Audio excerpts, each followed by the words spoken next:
Hello everybody and welcome to the United Stand. It's our first watch-along of the Erik Ten Hag era, and it's Liverpool as well in a pre-season game, and we're all very, very excited about this, I'm sure. The team news is apparently in. I've had it, I think it is official, and look, remember the 5th of December, November, fireworks. No, but remember, this is a pre-season game. The Liverpool lineup is ridiculously weak. They've left most of their strong players on the bench. We've gone with our strongest lineup to start off with. So the team, as I understand it, is David De Gea in goal, Dalot, Varane, Lindelof. Obviously, Maguire's injured. He's not been dropped. He definitely would have played. Luke Shaw at left back, McTominay and Fred, Bruno, Sancho, Rashford, Martial. I mean, I don't know what to think about this, if I'm honest with you. Perfection, Drawty, on the lighting and the colour. You know, hopefully that will be the start for a good season for us. Yeah, it's interesting because, as I say, this is a pre-season game, so it doesn't matter massively. And I don't think you can learn a lot from the starting 11. I did put a tweet out saying McFred start and Donny's on the bench, laugh out loud, to which people just don't get sarcasm, do they? I mean, do they really? I must be a Ten Hag out. I mean, it's the start of the season. I think he's basically picked the players. I mean, I don't get it. If I'm again, look, I'm not anti Ten Hag. I want Ten Hag to do well. For me, today is about the way we play. But if I'm honest, I would have made some changes. Donny would have started over McTominay or Fred. I mean, they make me want to physically throw up. They are so shit. And I'm not even being... Oh, I'll probably be accused of being a bully here. I mean, where have you been in a coma? Like, they're shit. They're really shit. Like, they were absolutely abysmal last year. And I know it's a pre-season game, but I don't want to see them. I'm fed up with the pair of them. I don't mind Fred as an individual, but McTominay and Fred as a pair, I'm sorry. I don't like it. I don't like it. And I would love to have seen Donny start. I don't like McTominay and Fred. But you know what? When we sign De Jong, we won't see him anyway. So, and I'm not wearing the De Jong t-shirt again. I've got Bruno. I'm going Bruno today. Anyway, we are sponsored by Wash and Go, as you can see. I'll tell you a little bit more about that in a minute, but we'll let some people tune in first. If you want to get yourself some Wash and Go, I've dropped the link in the description. It can deliver it to your door through Amazon.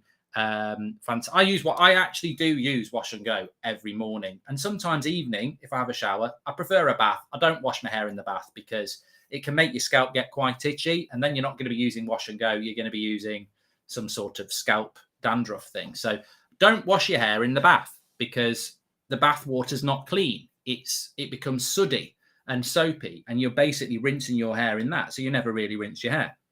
Only wash your hair in the shower. So I use my Wash and Go every day. Conditioner and shampoo, really good and very well priced. And I've been using it for ages. And look, lots of people admire my hair. Silently, but they do, I think. Mark, if you don't win this, it's mid-table for you, says Zane. And Cameron Davids, welcome to the Members Club. If you want to join the Members Club as well, we've left the link at the top of the chat. People with the badge next to the name, you're legends. Thank you for supporting the chat. You also get exclusive content, and we've got a fancy Premier League league that you can get involved with in the members section this year with prizes and everything like that. So the video's out there for those who are a member, so check it out. Nice to see a change from the amazing team we had last season, says Curtis. I want to just go through the team. There it is on the screen. De Gea, Dalot, Varane, and it's not Maguire, it's Lindelof. It's Maguire's not playing. We've got Maguire on there, but it's not. It's Lindelof, Luke Shaw, McTominay, Fred, Bruno, Rashford, Sancho, and Martial. I mean, to be honest with you, if Maguire was fit and Ronaldo wasn't not there, it's the same team as last year, isn't it? And I think if Ronaldo was there and Maguire was fit, he'd have picked the same team. So maybe maybe in Ten Hag's mind, he's giving the team from last year first chance. I wouldn't. I don't think they deserve it, but maybe that's the mentality. I don't know. Rocky, welcome to Members Club. This front three is getting me so excited. So much pace and interchanging between the three of them. Let's hope Eriksen and Bruno in behind work, says Farmy. And Maguire's not starting. It's Lindelof, says Liam. Yeah, we know. Spotted that. So, I mean, look, if you look at that lineup on my left, you'd bring De Jong in there for either McTominay or Fred. I don't think Eriksen would start. Ronaldo would start over Martial. Lissandro Martinez would start where Lindelof is, and Maguire would probably play where Varane is, or Varane would play. I think that would be the 3 changes there. But you can't read too much into this team. He's generally just gone with a team that knows itself. Now, the interesting thing is, I would hope that we could probably be 2 or 3-0 up at half-time, getting clipped. But I know I seriously would expect us to be winning at half-time. And the reason is, it's Ten Hag's first 45 minutes. It's players who don't really deserve a chance, but have been given a chance. And it's a Liverpool side that when I read it out to you, you're going to go, we should be beating these at half-time. Alisson's in goal, and Mabaya, Phillips, Gomez, Chambers, Henderson, Morton, Carvalho, Elliott, Diaz, Firmino. They've gone with their B side at the start. Because on the bench, they've got Fabinho, Van Dijk, Konate, Thiago, Milner, Keita, Salah, Oxlade-Chamberlain, Robertson, Nunez, Matip. They've got all Trent. So all their good players are on the bench for the second half. So it's going to be quite an interesting game. I think the stats after 90 minutes are where you look at the stats, because I'd imagine in the first half we'll be the better team. And in the second half, I think they'll be the better team, because if you look at United's bench in relation to what we will be playing against Liverpool's strong team in the second half, yes, Donny van der Beek's there, Malasia's there, but it will be Heaton, Bailly, Malasia, Ahmad, Tellez, Palestri, Wan-Bissaka, Van der Beek, Elanga, Chong, Hannibal, Garnacho, Savage, Iqbal. So we're going to be the weakened side in the second half. They're going to be the weakened side in the first half. That's how that's going to work out.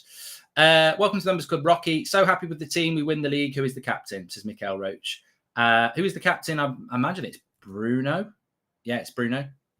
Oh, look, I'm back for Bruno. Look, this is what people don't get. You can be negative about a team that was shite. You can be negative about a team that was shite. That's what being a proper fan is, in my opinion, standards. But Bruno remains one of my favourite players, and I've got the T-shirt on. You know, I'm getting into these positive vibes.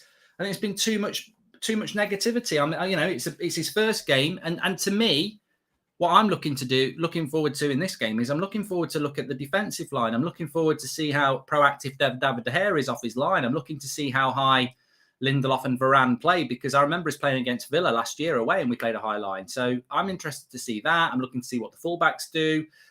Looking to see how good McTominay and Fred are on the ball. Bruno, can he, keep possession instead of going for killer passes? Rashford, can he be a possession player instead of shooting from 40 yards? Martial, I trust. I think he's very good at the link-up play, and so Sancho. Peter's not happy. He says, Rashford plus 50 million for Son, yes or no? I don't think Spurs would do it. Can't wait to score a couple of goals against Liverpool B squad and start saying we're going to win the title, says Matthew. And Mark, I'm just watching this match with you, just trusting your judgment on this match, says Josh. Hey, there's nobody else to trust. Trust me, we'll be fine. So, yeah, the United lineup is out for those who are tuning in a little bit later. De Gea, Delot, Lindelof, Varane, Luke Shaw as your back 4 or 5. McTominay and Fred as your midfield 2. I'm not joking. Bruno, Sancho, Rashford, Martial. Donny's on the bench, and so is a lot of the youth and reserves. But interestingly, Liverpool have put all their strong team on the bench, and they've gone with their weakened team to start off with. All right, Henderson's starting, Alisson is starting, and Diaz is starting, but the likes of Van Dijk, Trent, Robertson, Matip, Konate, all on the bench. Salah's on the bench, Fabinho's on the bench, Nunez is on the bench.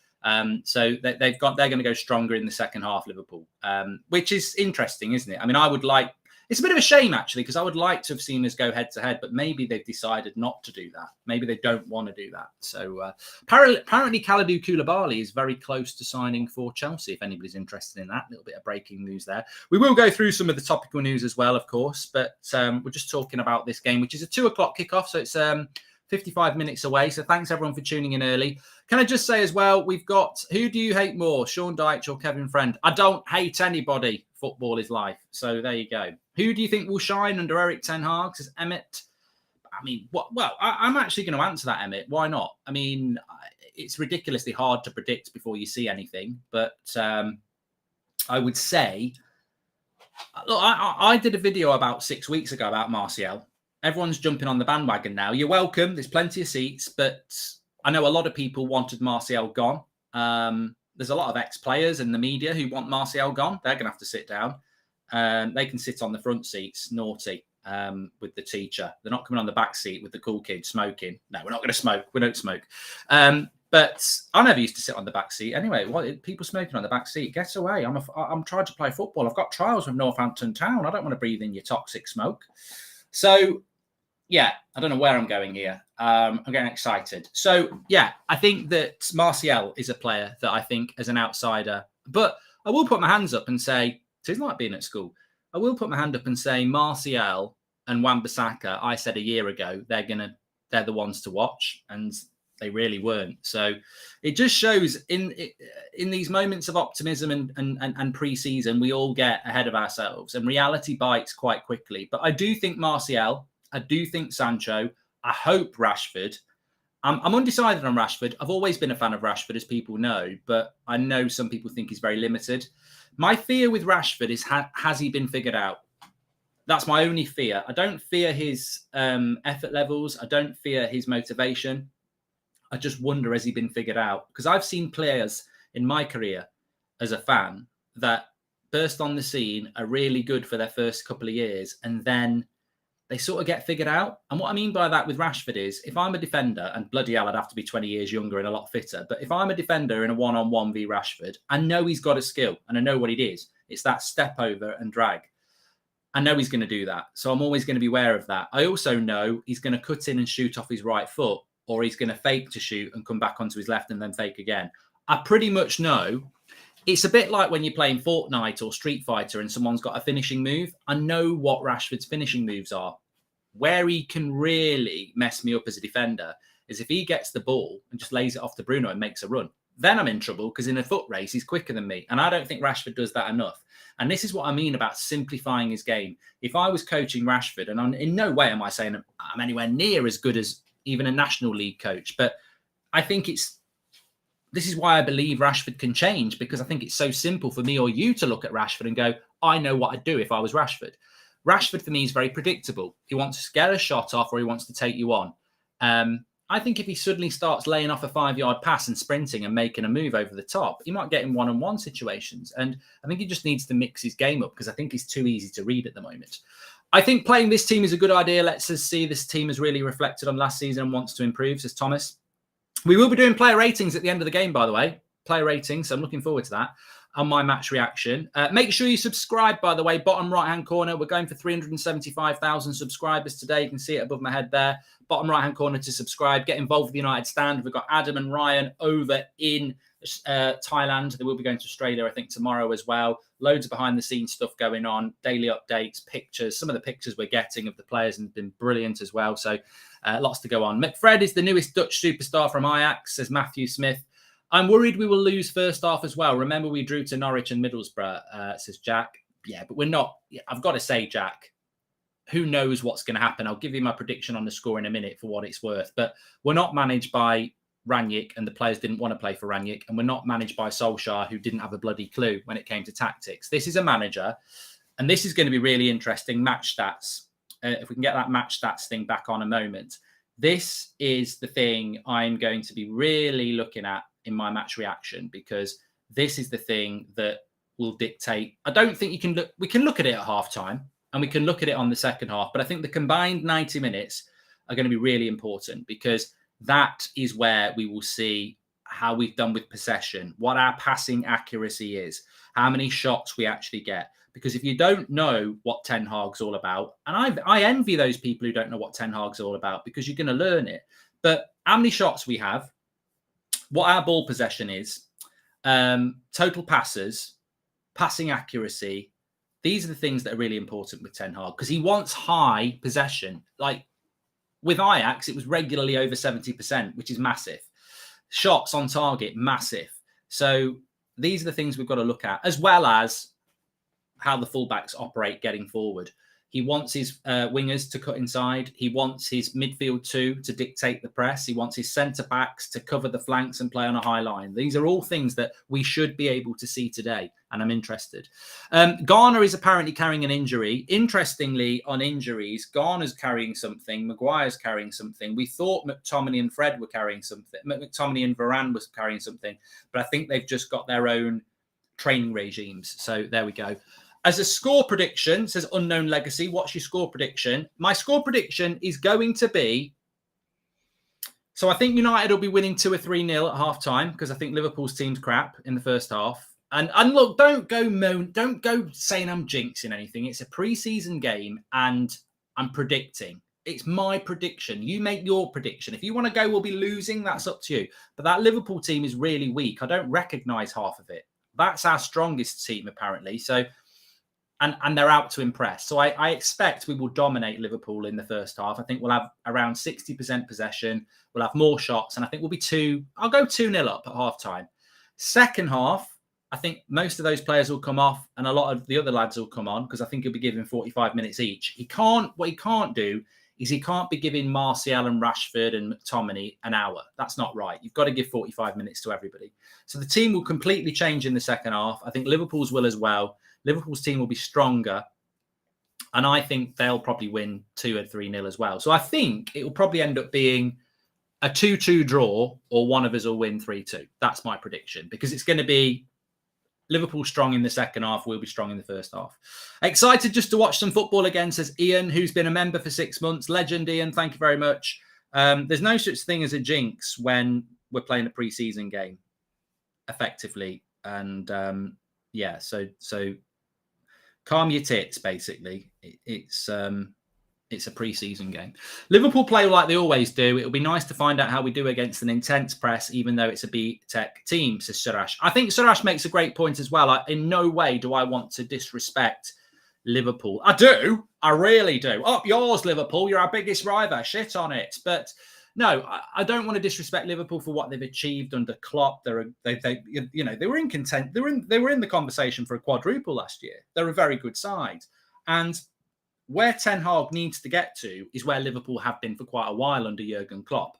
And where that is that even though we don't recognise most of their team, and I don't recognise most of that team, if people are tuning in a little bit late, I don't recognise this Liverpool team at all. Alisson, yes, I do. Mbaya, no. Phillips, I think it's Nate Phillips. I thought he was going to Forest. Gomez, I recognise him. Chambers, I don't know. Is that the lad from Arsenal? Henderson, I recognise him. Morton, I think that's a female actress, isn't it? Carvalho, obviously they got him from Fulham. Elliott, I feel like I should know who Elliott is, but I think I do know who that Elliott is. I've had a brain blank there. Diaz, I know. Firmino, I know. But that's their weakened team. But what you do know about Liverpool is that they will play in a way that is...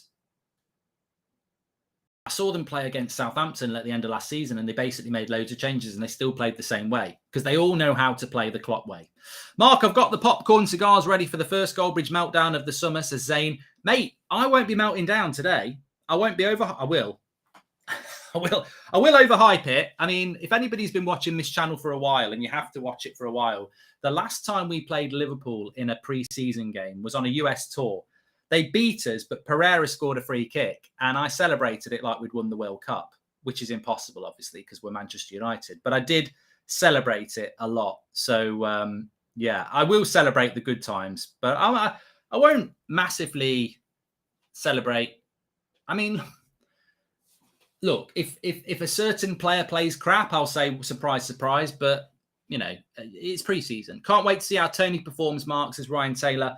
Yeah, I think there are some aspects to this game that are really exciting. I'm really excited about all of it, to be honest with you. You know, my favourite bit is all of it. You know, it's like a trifle. I love the cream, I love the custard, I love the jelly, and I love the sprinkles on top. So this is like a trifle to me. You know, there's so many layers to it. See what I did? And Martial's a player. I like Martial. I think a lot of people are in that boat. Well, actually, let's just do a quick poll in the chat, because do you want Martial? Would you still sell Martial? Because I tell you what, that's in the chat now as a poll. If I'd have done that even 2 months ago, 90% would be saying sell him. The danger of Ronaldo leaving and this, you know, the lack of options in that striker's position has really made a lot of people have to change their opinion on Anthony Martial. Now, fortunately, I've always been an Anthony Martial fan. Rashford, I've always been a fan of him. Martial, I've always been a fan of him. Anybody who watches the channel knows this. But I'm also eyes wide open to the fact that they have been crap for 2 years. Well, maybe Rashford's not been shit for 2 years, but Martial has. I mean, 18 months, I should say. They've both been pretty crap for that period of time, as we know. And I want them to do well. Of course I do. But they are almost in a last chance saloon. But yeah, Martial, I'm very excited to see. I agree with you, Ryan, on that. Hi, Mark. Looking forward to the first game under Ten Hag. From what I've seen, fantastic. I'm looking forward to seeing how Rashford and Martial go, says Andrew. Look, I'd love to get back into that. Before Bruno came to this club, I think I and many others were... My two favourite players before Bruno came were Rashford and Martial. It sounds ridiculous to say that now, but you can't hide from your past. And those two players were my favourite too. So I'd love to see them come back. I mean, reality probably is and suggests that they won't both get back. But I hope they do. I think with Sancho, there's almost an air of... I mean, let's go through the team. The team to start off with. I mean, we'll start from the front. Martial and Rashford, we've spoken about those. Get in the chat. What do you think about whether these players will come back, good or not?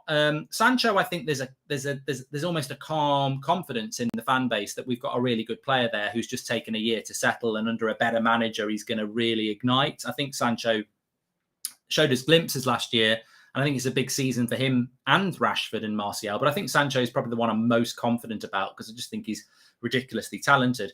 You know what? Out of the three, I don't know how you would rank them, but out of the three on talent, I would say Sancho and Martial are quite close on actual talent. Like Martial's ability on the ball, his little interplays and flicks and everything. He's a proper baller, Martial. He's just inconsistent. Sancho is the same. Rashford's not as naturally talented on the ball as Sancho and Martial are, especially in relation to link-up play, control, tight space play. Rashford's more of a kick and run, explosive. What do they call Rashford? He's an explosive player. Like when he's on it, he's on it. But Bruno. Look, I've got my t-shirt on. Bruno, even in a bad season, and I'm a massive Bruno fan, but even in a bad season, people could say to me, "I don't know what you're talking about, picking on Bruno," because his stats were brilliant. His stats are brilliant, but he was crap at the end of last season. He was a joke, and he was petulant all season. So what Bruno needs to do is learn to play the simple pass, because if he doesn't learn to play the simple pass, he'll be sitting on the bench watching Eriksen play the simple pass. McTominay and Fred, look, Fred was one of the few players. I thought he was absolutely crap until Christmas. And then when Rangnick came in, he was one of the very few players that responded positively to Rangnick. And I think Fred is so happy. If you ask Fred about any player in that team, he'll call him a great. He'll say they're one of the greatest players ever. What do you think about McTominay? He's one of the greatest players to ever play the game. Yeah, what do you think about Brandon Williams? He's one of the best left backs ever. What do you think about Harry Maguire? He's the best captain in the world. What do you think about the fact that your car's just got no wheels on it anymore because someone's nicked them? It's great. It'll be great to see what it's like to drive a car on metal. You know, he's Mr. Positive, and I think it doesn't surprise me that Fred actually responded quite well to Rangnick because he's positive. He's not really a negative person. I can't imagine Fred in the dressing room being toxic. So the problem with Fred is he's approaching 30, I think now, isn't he? Is he 29 or something like that? Might be a little bit younger than that. And he just is. Look, I'm interested to watch Fred because I think the big weakness with Fred is his passing and control. So that's going to be very important. McTominay has got more weaknesses than a Poppadom Bridge, and he is set to crumble under an Erik Ten Hag system. He averages 40 passes a game. That's ridiculous. He hides when he should be coming to get the ball. He pirouettes and bunny hops when he should be controlling it and getting out of his feet. But on a positive, they absolutely love him in that club, and every manager's loved him. So I'm just hoping he can produce what he obviously produces in training in a real game. Dalot, it's a massive season for him. We need to buy a right back, but we haven't. And he is the better right back footballing wise. So he's got a great opportunity. Luke Shaw, I believe, will be our first choice left back at the start of the season, but obviously he's under pressure from Malacia. Varane, it's about injuries. He's our best centre back, but it's about injuries. Lindelof ultimately will be fourth choice centre back if we sign Lisandro Martinez. So it's in his interest to try and play well today.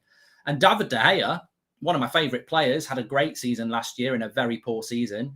He's under huge pressure because we're going to be playing a high line, and he's got to come off his line, and he's got to come and get the ball, and he's got to pass the ball. So there's lots of, I mean, that's just the starting 11. What about some of the younger players? What about Donny van der Beek?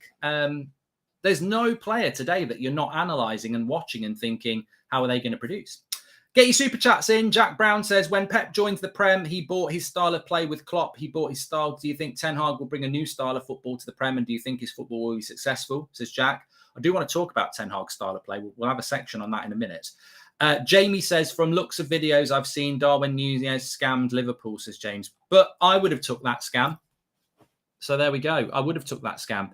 Anyway, as you can see, we're sponsored by Wash and Go. I want to tell you what that's all about. I know it's been a minute, but they are back and they're greener than ever. You'll be pleased to know that we are sponsored by Wash and Go, who are supporting our entire tour. So big shout out to Wash and Go.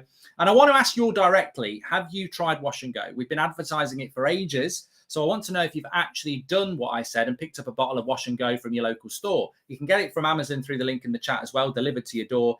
If you have bought a bottle, then get in the chat and write Washbridge. So, and I'm going to call out some people who put that in there. Look, ultimately, it's up to you whether you buy it or not. If you want to use a boring, overpriced shampoo and conditioner, then that's fine. However, if you want to use a product that delivers you clean, strong, and healthy hair like mine at a price that makes your bank manager happy, then there is only one brand to go for. It's Wash and Go. Conditioner and shampoo in one. Very well priced. As always, the link's in the description, and you can get it delivered to your door. You know what? To be honest with you, at a time where things are very expensive and we're all having to tighten our belt, I wish I could tighten my belt. I'm actually, but Washbridge, there you go. We've got a few people in the chat. I bet they haven't all had it, but Franco, Mina, Ray, Pay, Michael Clegg, Mike Sharp. There you go. A few shout outs anyway. Henry SB, Tim in Ruslip, sorry. Cameron Duncan there as well. And Mia. Thank you very much, everyone, for getting involved in that. And yeah, get involved. The link's in the chat. Check out Wash and Go. Very reasonably priced. And look, I know we have a lot of ladies watching. I've got a bit of a fan club. We probably don't. We've got a lot of men watching for sure. And it is really good product. I use it all the time. Admittedly, they sent me a load, but I haven't stopped using it. So I do like it. And you can get yourself some through the link in the chat. Shampoo and conditioner, Wash and Go. That's what we want in this modern world as men. We want to be able to go in the shower, wash our hair, and know that it's shampooed and conditioned for the rest of the day. Thanks very much.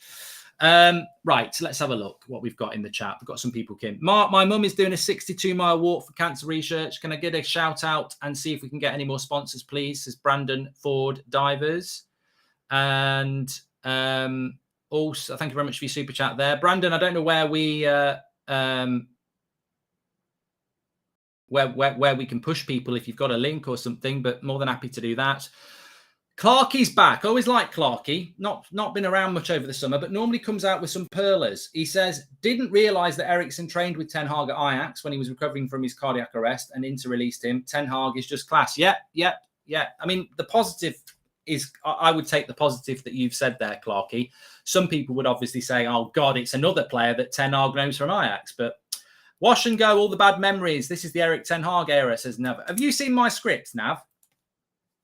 That's why we're sponsored by Wash and Go. We're washing away all the bad memories and we're going again under Ten Hag, you see? This is what it's all about. Washbridge, says Papa Green. I'm interested to see Alanga and Garnacho this season, says Hugh. And do I need to pay subscription to MUFC TV to watch the game live, says Maxwell Ezrin. That's a good point. That's a very good point. I think that's where people will be watching it, by the way, if they are going to watch it. So there you go. But look, I think a good point there made about Anthony Alanga. We are in a position with Alanga where we have got Alanga and Garnacho playing for Manchester United, but not starting. There are some interesting young players, and I think that's going to be about the second half, and we'll probably talk about it more at half time. But Alanga's really, I've spoken about Alanga a couple of weeks ago, so I'll keep it brief. Alanga got a lot of stick last year, but he also got a lot of positivity. He divided opinion. He's a young player. You've got to provide a platform, and he had no platform. De Jong is average. McFred is clear, says Abdullah. So I believe that when I look at Elanga, I'm hoping that we can now nurture him properly. I've got to be honest. I've watched Elanga a fair bit. I don't really get what he is at the moment. Is he going to be more technical like Sancho, or is he going to be more explosive like Rashford? He's fast. What I like about Elanga is, and I would say at the moment, Elanga's more Rashford than Sancho because he's more explosive and he tends to pop up with a goal. But it's a massive season for Elanga. I wouldn't be surprised if we loaned him. I don't think we will, but I wouldn't be surprised if we did because I don't know how much game time he'll get if we do bring Anthony and Ronaldo back. Garnacho, again, is an interesting one. Do you loan him? Do you get him involved? I mean, he's part of the Argentinian national side. Just want to say this channel has been my go-to during difficult work times, says Benla. Start new job this week. Wish me luck. Love the channel. Good luck, mate. Good luck. Welcome to the members club as well. Benla's been a member for 8 months. Welcome to the members club, Michael. Thank you very much for joining. You can do that through the join button or the link at the top of the chat. Hi, Mark. Sorry if you've mentioned this already, but what happened to Sneak on Twitch? Also not fussed about the result. Just want to see an attractive style of play, says Scholar. I don't know what you're on about with Sneak. I was drinking it yesterday on Twitch, so I don't know what's happened to Sneak on Twitch. It's still going as far as I'm concerned. Mark, still don't understand how Harry Maguire is still the captain and also getting a game. We play better without him. Eric Bailly should be given a go, says Andrew. He'll play in the second half. We are playing first team against unknown Liverpool. Still confident that our midfield lose the battle. Thanks, Man United, for this confidence you give me, says Sapatashi. Mark, thoughts on Van der Beek for this season, says Only Hazard. I mean, look, you could panic. You could go, oh, my God, we haven't bought any midfielders yet, and Van der Beek is still on the bench behind McTominay and Fred.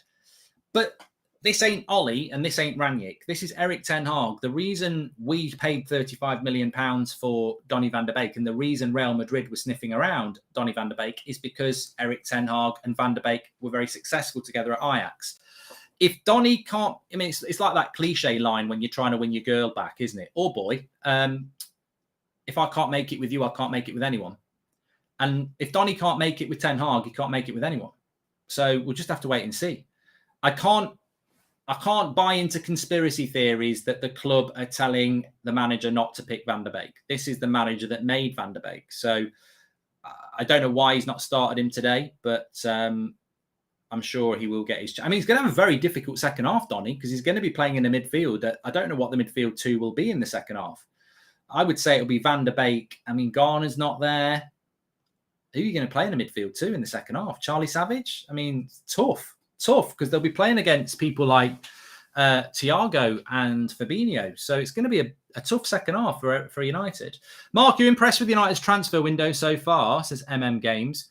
I'm about as impressed with Manchester United's transfer window as I would be if I was tired, looking forward to going to bed in a comfy bed and the cat's done a turd in it. That's how impressed I am with United's transfer window so far. But there is, as I said on the show this morning, and I'll give you a bit of an update on transfers anyway. That's a good lead into there. And then I want to talk about Ten Hag's system. There has been major breakthroughs in the last 24 hours for Lissandro Martinez and Frankie de Jong. I've always expected those deals to happen anyway. And I think that they will move quickly. But yeah, it'll be interesting. We've got to get them done. We should have had them done by now. Mark, are you excited to see McFred back? Frankie, I'm just so happy that Man United are back on the pitch, mate. Let's hope it's a start of something new, says Kunal. Look, I don't want to predict anything negative because it's Erik Ten Hag and I want him to do well. But what I will say is this. If we pick McTominay and Fred for over 50% of our games next season, we won't finish in the top four. They're not good enough. I don't care how many passes and controls they've done against the wall or how many little drills they've done. Go and get sponsored by Bosch. They ain't going to get any better.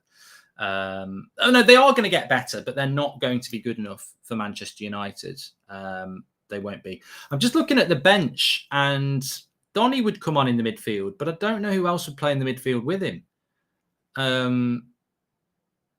Yeah, it's a tough one. Maybe, I don't know. We're really short in the midfield. You've got Fred and McTominay, then you've got Donny, and then you might have to play Charlie Savage in there. I don't know. We'll have to wait and see on that one. I'm not too sure. Not too sure at all. Thanks for all the super chats that are coming in. Can't wait to see how we play under Ten Hag, no matter what the result. This is an opportunity to see what Erik Ten Hag has planned for us with this team, says AM. And what happened with Sasa Kaladzic? Checked him out yesterday. Ability on the ball is striking for a big lad, says Tom. Jonathan Cleary, welcome to the Members Club. Aziaka, thank you very much. I just want to have a little bit of a chat about Ten Hag's style of play, actually, because that's what I am really excited about. And Clarkie mentioned it before as well. I just can't wait to see how we're going to play. And I think Clarkie made a great point about Pep Guardiola and Jurgen Klopp coming to the Premier League and getting teams to play in a way that we hadn't really seen before. Wenger did it years ago. And it's a good question. Is Erik Ten Hag going to come to the Premier League and play a style of football that we haven't seen before? The honest answer is no, because I think Ten Hag is almost, his Ajax team is probably, the best I could describe it is it's all like a fusion between Pep Guardiola and Jurgen Klopp, because he's got the German, I think Ten Hag's system is, he's very influenced by the Bundesliga. He spent time as Bayern Munich reserve manager, but that was under Pep Guardiola. So he's influenced by that as well. Effectively, what Ten Hag does is dominate possession, play high up the pitch, press them in, and create lots of chances. Sign me up. I'll have a plate of that, please. But it's not really massively different to what Liverpool do. Liverpool play a high line, suffocate teams, create chance after chance after chance. Man City's is a little bit more languid. They do create a lot of chances. They do suffocate teams. They do press, but they're a little bit less direct. I nearly said Barcelona because that's the model, isn't it? It is a little bit, although they do it a lot more now. I think Pep for many years didn't like to put a cross in the box. He liked to play the perfect goal. He's changed it a little bit. Whereas Jurgen Klopp, we know with Robertson and Trent, he loves putting a cross into the mixer. So I think that at times you could say that Ten Hag's style of football is more Klopp, but then at times you could say it's more Pep. He likes to control the ball, high possession, which is more Pep. He likes to create loads of chances, which is more Klopp. But then Klopp likes to control the ball and Pep likes to create a lot of chances. So I don't think he's coming in with a style of football where we're going to go, wow, this is new. But it will have his stamp of authority on it if it's successful, because it's not blatantly Klopp and it's not blatantly Pep. I'd call it Klep. Leighton, welcome to Members Club. Well, really, we're going to call it Ten Hag ball. How are you, Mark? You happy with our right-back options for the year? Any chance of a Christmas party in Ireland this year, says Tommy. That's not a bad idea. We have to remember that the team may still play Ollie ball for a while. Patience is key, says David. No. Great point. Great point, David, but you're wrong. We won't be playing Ollie ball, because if that team sits on the edge of the box and starts counter-attacking, Ten Hag will lose his shit, because that's not how he wants to play. We will play Ten Hag ball. We will not play Ollie ball. We might play Ten Hag ball badly, but he'll keep at it. And what I mean by that is, if we can't string a pass together and we can't create chances, he won't go back to sitting on the edge of the box and hitting on the break. He will stand and fall on the sword, which is his football. So the positive is we will see an attempt to play the way Ten Hag wants to play. It might take time. We might do it from day one. I would say it'll probably take some time, but you might be pleasantly surprised by what you see. Why is Garner not in the team, says Darren? I think he's carrying an injury, Darren. Yeah, he's a bit unlucky, really, because it would have been great to see Garner and Donny in the second half. I'm actually really disappointed about that. But I don't know how long he's out for. Same with Maguire.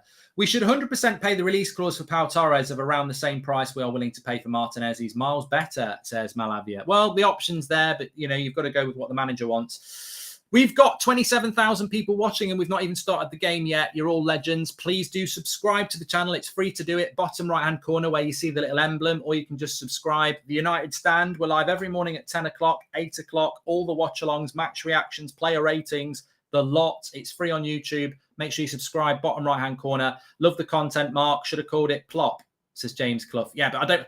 I'll call it Klep, because Plop sounds shit, literally. So we don't know why Garner's not in the team. I presume it's something to do with an injury. Just to summarise again, Man United have gone with a strong team to start the game. They've gone with De Gea, Dalot, Varane, Lindelof, Shaw, McTominay and Fred, Bruno, Sancho, Rashford, Martial. strong team. Liverpool have gone with their strong players on the bench. So Salah's on the bench, Van Dijk's on the bench, Trent, Robertson, Fabinho, Thiago, Matip, Konate, Nunez. They have got a few players who are starting, Henderson, Diaz and Alisson, but their main first team is on the bench for the second half, whereas United's main first team is on the first half. So I'm predicting that we win the first half, they win the second half, and it's who wins it by most that wins the game. Any update on Dumfries coming to United, says Darren. I'm just going to do a bit of a transfer update in a minute, Darren. And also, there's the lineup for Liverpool on the screen there. Alisson, Mabaya, Phillips, Gomez, Chambers, Henderson, Morton, Elliott, Carvalho, Diaz and Firmino there. Mark, do you know anything about the Liverpool team? I know Carvalho is highly talented, but the rest I'm clueless. Cheers and good luck for the work. Apart from Firmino, Diaz, Henderson, Joe Gomez and the keeper, I don't really know a lot about them, Jay. I was indifferent about this game, says Nick P, but seeing Liverpool fans mocking us on Twitter about playing a strong team against their youngsters has triggered me. But I don't get, it's about the structure, it's about the players. I don't get why Liverpool fans are getting so ants in their pants about it. At the end of the day, Manchester United have got the right to pick the team they want. And if they want to pick a team in the first half that's a strong team, then Liverpool pick a team in the second half that's a strong team. Who are we to complain about that? It's not like we're not going to play Salah or Firmino or Fabinho even, or even Van Dijk. Ten Hag can do what he likes. At the end of the day, none of this will matter in a month at Old Trafford because we'll all be picking our strong team there. I mean, why would you even get bothered by it? We didn't know. We wouldn't have known what their team was. Maybe Klopp thought we would play our strong team in the second half, so he's picked his strong team for the second half. Maybe Ten Hag thought Liverpool would pick their strong team in the first half. It's just one of those things. On Dumfries, Darren, don't know at the moment. We'd have to sell her right back.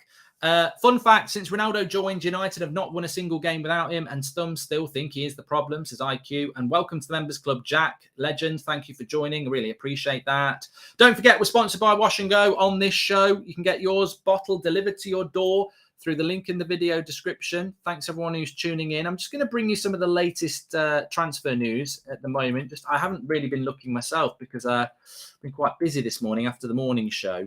But we have got some quotes coming in from Eric Ten Hag, and he's saying that some misunderstanding will come up, but then you have to fight and battle for each other, stick with each other and play this game through. The players are ready. We had some good training sessions, but of course there still has a lot to be developed. Some are now 9 days in training. You can't expect that everything is automatic, but I expect an attitude from them. So look, I think Eric Ten Hag speaking very openly there about what the situation is that it's early days and we'll wait and see. I don't think we're going to be playing like prime Ajax in the first half of a game against Liverpool on July the 12th when we've only been training for just over a week. I think it will take a bit of time. And I think everyone is going to be patient with that. But also, let's not forget that he will want to see some improvement, and therefore there is a lot to learn from this game. Tactically, there's so much to learn from this game. The president of Barcelona will attend a dinner with the emissaries of Manchester United next Thursday to close the deal for De Jong. Next Thursday, hopefully that's this Thursday. Can't wait till next Thursday. That doesn't make any sense. I think it must mean the Thursday after, to be honest with you, yeah. Okay, it's so nice to finally have a full pre-season where we know the youngsters will come on, not Mata, Lingard and Matic. Just no, I think that's a good positive. You're right, yeah. No Phil Jones as well. These players played against Crystal Palace, giving Rangnick the impression they will evolve, but eventually they were inconsistent and delivered worse football. I hope this doesn't happen again, says Mohammed. I think you make a great point, Mohammed. We need to give Eric the time, says Druv. I don't know. You know what? I think you make a good point as well, Druv. Welcome to the Members Club, Jack. But who are these fans who are not giving Eric Ten Hag time? Like, I don't know why you wouldn't give him time. So interestingly here, I'm really interested like this. We do polls. We did a poll about 20 minutes ago. Would you sell Martial? 39% of you would still sell him. It's not as high as I thought. I thought most would be no, but only 61% are no. So he's still got a lot of people to convince, Martial, hasn't he? And hopefully he can do that, because I think at this point we need him. Even with Ronaldo coming back, we need him. Mohammed, about the Crystal Palace game. Look, I'm expecting that today. I don't trust these players. That's not to mean I don't like them, but I definitely don't trust them. They've let us down so many times. They played for half an hour against Crystal Palace in Ranić's first game, like unbelievably well. And then they never did it again. So I would expect that there will be times over the next few weeks where we see this United side play unbelievably well and go, oh my God, they're amazing. But yeah, it's not about doing it for half an hour or even a couple of games. They've got to go and do it for 20 games. And that's what Ten Hag will be demanding from them. Technical players like Sancho, Donny and Martial are going to benefit massively under Ten Hag. By the way, I would sell Rashford, McTominay and Maguire, says Vincent. Depends what you could get for them. I'm not super adept at analysing football, so these watch-alongs are priceless to me. Love you, Mark, and thank you, says Dylan. Well, many people will be horrible and say that I'm not super adept at tactically analysing a game, but they'd be talking bullshit. What's your opinion about Fernando Palestri? Looking forward to see. Look, for me, the second half will be as exciting as the first half. First half, I expect us to dominate because it's Liverpool's second team and it's our best team. Second half, I'm just looking to see how our reserves and youngsters play against what will be a stronger Liverpool side, if I'm honest. So, yeah, looking forward to it. Please do keep subscribing. Bottom right-hand corner, we're only 200 away from 375,000. Bottom right-hand corner to subscribe and get involved with the United Stand. I tell you what, I'd love to do. I don't know whether we can do it. We're 15 minutes away from the kickoff and we've got 28,000 watching. Please click the share button. There's a share button underneath the video. Share it on your Twitter and everything. Let's see if we can get to 30K. Because I tell you what, the Liverpool fan channels won't be able to do that. Now, they might be able to win titles, but what a trophy. We've got the biggest fan channel. I'm taking the piss, of course. Hello, Mark. I have the website. I don't know where to send it because it wouldn't let me in a super chat. Thanks to anyone who can help and to yourself, says Brandon. And hi, Mark. Hope you're well. Keep up the great work. Love from Kerr, says Cutty. And welcome to Members Club United forever. I've got post-traumatic stress disorder from United failures since Fergie, says God, Alf. Well, maybe things are about to get better. If Erik Ten Hag is a details person, he needs to ban pink boots and he'll learn why, says Brian McDonald. We cannot afford to sell Martial with the uncertainty surrounding Cristiano. On a serious note, though, one day this will end.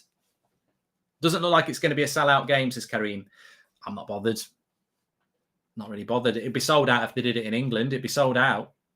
But when you take it abroad, you know, you never know what's going to happen, do you? I'm not bothered about that. But one day this will change. And what I was going to say is the popularity of Manchester United worldwide is massive. I remember us doing Real Madrid against Manchester United as a watch-along probably 4 or 5 years ago. And the amount of people that were interested in that game, it was absolutely huge. Because it's Manchester United and people are just massively, massively interested in what we're doing. The fact that we're playing Liverpool as well, obviously that makes it even more interesting. But I'm looking forward to it. For me, it's about the way that we're going to play football today. That's the thing that's most interesting to me. Where do I see the game? Says Emil. I know it's on MUTV. I don't know whether it's free on MUTV. Some people don't want to get MUTV because they feel it's funding the Glazers, but you know, each to their own on that, I think. Hi Mark, it's my 21st birthday today, says Sam. Also love from Nepal, says Selena Official. Yeah, let us know where you're watching from in the chat. We do like to do that, and I like to do that, so let us know where you're watching from. Very interested to see and learn, so let us know where you're watching from. Hopefully, Man United will make my last day of vacation good, says Belgian. I wouldn't read too much into this. If we win and you enjoy that, that's great. If we don't win and we get smashed up, it's not the end of the world. We are obviously Manchester United. It's a pre-season game. It's the start of the journey under Erik Ten Hag. What we're looking for, welcome to the Members Club, Martin. What I'm looking for from the game today is essentially the way we play. How we move the ball, how high those possession stats are, how many shots on goal we have, how confident we are on the ball, how high the defensive line is, how effectively we cover the fullbacks to let them get forward. Can they get forward? What do the front three operate like? It's going to be good. I'm interested to see. What we can't seem to escape, McFred. I really hope they prove us wrong next season, but not keeping my hopes up, says the big bit. They're not going to prove us wrong next season. You know why they're not going to prove us wrong next season? Because they're not playing next season. If Frankie de Jong was here, they wouldn't be playing. So I'm not worried about McFred. I don't like them as a pair. I think that, I don't think they're any better than Hart. I think most of the Premier League have got a midfield two better than McTominay and Fred. But that's the whole point about signing Frankie de Jong, isn't it? Parth says cheers. Thank you very much, Parth. I've got another super chat coming in from Emmett. Mark, both teams wear red and neither have released an away kit. What's going to happen? They have. Emmett's Liverpool have released a new away kit today. It's a bit like the bottom of a swimming pool again. It's all like aqua and stuff. Mark says, Noah, I'm a passionate Melbourne Victory fan and Man United supporter, and I'm ecstatic they're playing my hometown. Have you seen that Nani signed for Victory? Says Noah. No, I haven't. I don't know how good they are as well. I mean, will we just smash you on Friday, really? Hugh says, I know we've got to play Palace and Villa, but Melbourne Victory, we should beat you quite comfortably, I would imagine. Born and raised in Leyland, but living and watching in Dundee, Scotland, says Hugh. Scooby-Doo. How you doing there in Dundee? Dundee. Do you support Dundee or Dundee United? Dundee United, made from girders. Same kit, colour as well. Iron Brew. There you go. I'll have some of that on your carrots. Orange as well. Orange things. Iron Brew, Dundee United's kits. And carrots. Mark, can you put a small monitor on the screen so we can also watch? No, I can't, Ig, because you know what? I haven't paid for exclusive rights to watch Manchester United games live on the screen. Games on TV here in the Netherlands, says Andrew. And we are sponsored by Wash and Go. Yes, that's the green stuff on the chat. Make sure you check it out. Wash and Go, shampoo and conditioner, all in one, delivered to your door, 2-in-1. Links in the chat. Big shout out to Wash and Go for sponsoring our tour. Is it a coincidence that we're sponsored by Wash and Go and we've got a new manager? We're trying to wash away the bad vibes and bring in the new, fresh vibes. Sponsored by Wash and Go. What is bigger concern during Glazer regime, the poor transfer activity or the lack of development of the numerous youth players signed since, as Club 1878? I think my biggest concern with the Glazers, if we're going to get serious, is the way that they've suffocated and poisoned the club, really. The debts, the dividends, the lack of ambition, just to say a few things there. We're 12 minutes away from the start of this game, by the way. I hope you're all getting excited about it. I certainly am. Can't wait to see how high that defensive line is. It's an exciting thing, and I'm looking forward to it, and I hope you are as well. Right, let's get back into the chat here.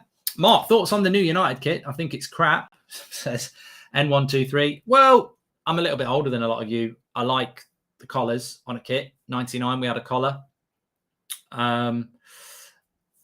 I'll buy down to what people think is modernistic. Does a collar work in 2022? I'll leave that up to you. I do like the collar. My favourite kit is the away kit, the white kit that's coming out. That's the nicest one. I don't buy them anyway, but if I was going to buy one, I'd buy that. And I don't buy them because I just don't wear football kits anymore. I don't mind the tracksuits, but Also, I'm not massively comfortable with buying shirts when the club aren't buying players either. Mark, the website is called Talk the Walk, and Heidi Bailey and Gemma Adams on the Cancer Research website for anyone who can take a look, says Brandon. So it's Talk the Walk, Heidi Bailey and Gemma Adams on the Cancer Research website if you want to support that with Brandon. Let me just write that down. Talk the Walk. Oh, I will take a look after this stream. Obviously, I can't do it now. Heidi Bailey. Thanks for that, Brandon. I will take a look. What is a bigger set? I've done that one as well. Hi from South Australia, says Luke. Hi. Mark, do you think we lose the midfield battle against Henderson alone? First half not as easy as we think, says Ian. And with Liverpool playing their weakest team in the first half, 45 minutes, worried they make McTominay look world-class, says Raz. Mate, it really doesn't matter. If McTominay and Fred play really well today, you'll get the Muppets on social media who say, I've always said they're world-class. And then when they play together next season and we lose, we'll all be able to tell them they're not. So I don't really care. For me, it's not really about how individuals perform today. It'd be good if some of them play well, but it's about how the team performs, because it is about the team. We've got to build a team. You can't press if you don't press as a team. You can't control possession if you don't control possession as a team. You can't create loads of chances if you don't play as a team. Hi, Mark. What did you do in your 20s? I feel like I'm going to waste it, says Lay. Well, I did a lot of things in my 20s. Raz, thank you very much. Hi, Mark. Watching from Melbourne. You coming to Australia for the game? Up for a beer, says Andy. I wish I was. Matt Tweed says, really looking forward to seeing how much the team have evolved in the last few weeks. Can't expect miracles, but a distinct style of play is a must. Yes. We will have a distinct style of play. It just might not be very good. But like I say, anybody who thinks we're going to revert to playing like Solskjaer because we're not ready to play the Ten Hag way, we'll play the Ten Hag way because that's what Ten Hag wants to do. Right, I'm going to have a stretch here, so you'll probably see my green shorts. Mark, a few Liverpool fans like myself watch your channel because you're entertaining, says Andrew. Thank you very much, Andrew. Appreciate that. I think it'll be an interesting game. I hope Liverpool play well. I hope Liverpool play brilliant in both halves because otherwise we're not going to learn. The great thing about playing any game, whether it's pre-season or proper season, is you want to play games and you want those games to be played properly and you want them to be tough. That Pratt with Cole has already said we need to pay for a subscription on Kickoff. They making us already. I wish I could watch, but I refuse to, says M. Londe. And Eric Ten Hag about Maguire having success. Please elaborate, Eric. Worst Premier League season. He came from Hull and Leicester, says Michael Fetty. Yeah, I did. Look, I don't want to talk about Harry Maguire as captain because he's not even playing today. But when Eric Ten Hag said that he was the captain, a lot of fans got confused by him saying that he's had a lot of success. Maybe, well, I don't know. Maybe it's a bit lost in translation. Maybe it was a bit of a language thing. I'm still struggling to understand what success means. I mean, what I'm trying to think is maybe he thinks that he's been the captain before and he's done well at it, but he hasn't. I don't know what that was. I don't know whether United are feeding him lines or he's coming out with them himself, because he did also say that this team's got a lot of potential because it finished second a year ago. Well, a year's a long time in football, and we only finished second because Liverpool and Chelsea were having horrific seasons and there was no fans in the ground. So, look, sometimes we all say things that are open for scrutiny, I suppose.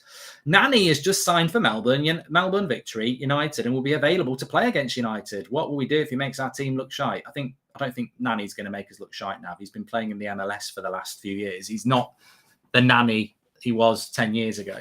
Mark, on the positive side, it won't take Ten Hag long to see McTominay and Fred a crap. This may be the last time we see them this season, says Fergie. I doubt it. I think there will be games where we see them start next season.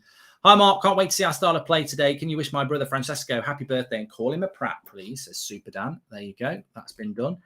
So we just have a quick look on socials, see if we've got anything new coming in. We've got the team coming out as well. It's great to have the opportunity to come here and to train here to prepare for ourselves for the beginning of the season, says David De Gea. And just do that. Okay. Please do subscribe. We're really close to 375,000. Bottom right-hand corner to do it. Bottom right-hand corner to subscribe. Thank you very much for that as well. We will have a timer on the screen for you. Let's not get carried away with individual performances. We saw how these players always play well under the new management and fell apart afterwards, says Amir. Look, I know we don't want to be patient, but I really do think that we will start the season well.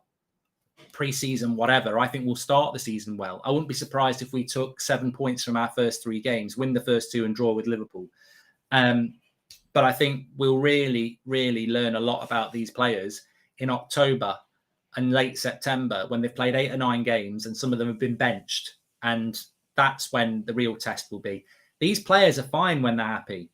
These players are toxic when they're not happy. And when are they going to not? They're not going to be unhappy in August. They'll be unhappy in October. And that's when I think we'll really learn about this squad. And that's why it's so important that he gets some players in.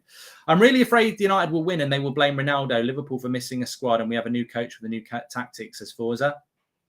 I'd much rather listen to your commentary of the game than line the Glazers' pockets by an MUTV, says Joseph. Well, look, we are going to be quite tactical in this game, more tactical than we normally are, because we're obviously playing a game that's... players are coming out onto the pitch now, by the way. We're playing a game here that really is about tactics. It's about how high the line is, etc., etc. I'm hoping I get to see United that will press, says Gaz Hardy. Thank you very much for the super chat. I've got 31,000 people watching. Please do subscribe, bottom right-hand corner. Thanks everyone for tuning in. I know it's at 2 o'clock on a Tuesday. Fantastic. Michael Fetty has just gifted 5 United Stand memberships. 5 of you 31,000 people have just got very lucky. Thank you to Michael. We'll be gifting some out in the first half as well. If you want to join the members club like Tracy, you can see you've got your little badge next to your name there. We've got exclusive content as well. We've also got our exclusive for the members Fantasy Premier League team league that you can enter as well. There's a video up for that. We do deep dives into comparisons, like we compared Lisandro Martinez to Varane and Maguire last season. There's loads of those exclusive videos for you on the Members Club. Thank you very much for supporting the channel. Mark, I wonder what Ronaldo thinks about some fans saying that he should leave and that he shouldn't be there. I think Ronaldo is the GOAT and we need him, says Brandon. I agree. Do you think we could give Liverpool a game at the start of the league if we get the signings we are linked to, says Ryan. It's at Old Trafford. That's going to be the aim of Eric Ten Hag. So Ten Hag is just hyper-focused on training the team and implementing a style of play. I think he's a football man, doesn't seem bothered about presses, says Ross. Yeah, I don't think it's his strength. He'll get used to that, but I don't think it is his strength. I think you're right. We are getting very close to the kickoff of this match here. I hope you're all very excited about it. I am. Join the members. It's well worth it, says Reese. Thank you very much. Bruno just tossing the coin with Henderson there. I rang my boss, said I had COVID to see how we play today, says Gaz. And hi, Mark. I've never made a super chat, but been watching you for 5 or 6 years, ever since you used to read live chats out. Just wanted to say to the people listening, game today is free on MUTV. Keep your hard work up, says Giovanni. I don't know whether it is free on MUTV. I can't confirm whether it's free or not, but thanks everyone who's tuning in. Really wish Ranić had stayed for the consultancy role, says AM. Sorry, Draw, was talking over you there. Okay. We're only 10 subscribers away from 375,000, by the way. So before the match starts, please do subscribe. Bottom right-hand corner, get involved with the United stands. You're all very welcome. Of course, I can see Ten Hag. I can see 2, 3 bold heads. Is that Mike Phelan on the end? Or is it a coach? I know it's too young to be Mike. It's not Mike Phelan. 3 bold heads on the bench. We're sponsored by Wash and Go, by the way. Links in the chat.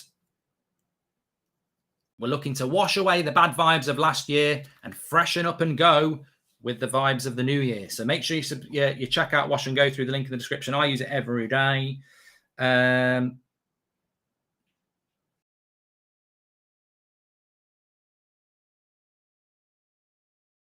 Cool. Apparently it is free. We're just about to start here.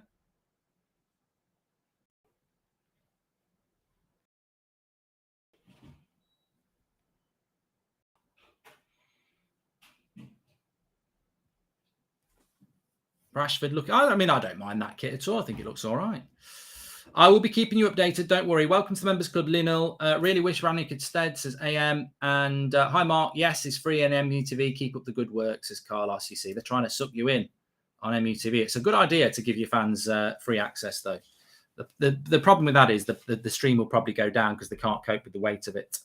The kit is clean, says Vikram. Thanks, everyone who's tuning in. Make sure you share the video. Appreciate it. This is it. We're about to start. We're about to see what it's all about. Can we get hold of this team? Remember, this Liverpool team is weak in the first half. Only Alisson, Henderson, Diaz are recognised first-team players. The Salahs, the Van Dijks, the Trents, the Robertsons, the Fabinhos, the Thiagos, they're all on the bench. United have gone strong in the first half. We've got De Gea, Dalot, Varane, Lindelof, Shaw, McTominay and Fred and Bruno, Sancho, Rashford and Martial in our team with a lot of the youth and everybody on the bench. So really, United should win the first half and Liverpool should win the second half. Let's wait and see. Same lineup as last year's team, excluding Ronaldo. Be interesting to see how these players perform when they don't have the tools down, says Daniel. Thank you very much for the super chat, Daniel. Donny is the only team that knows exactly how Eric wants to play and isn't starting. And this team is basically your first team, says Nathan. It is, yeah, it definitely is. We're just waiting for the referee to start this match here.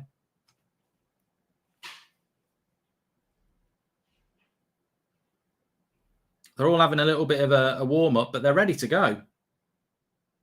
They're ready to go here. We're all ready to go. Let's move. Make sure you share the video while you're watching, by the way. Let's see if we can break records on a watch-along for a pre-season game. Unbelievable numbers. 31,000 watching. Share the video. Get involved. Subscribe, bottom right-hand corner. Still waiting for this match to start. It won't be long.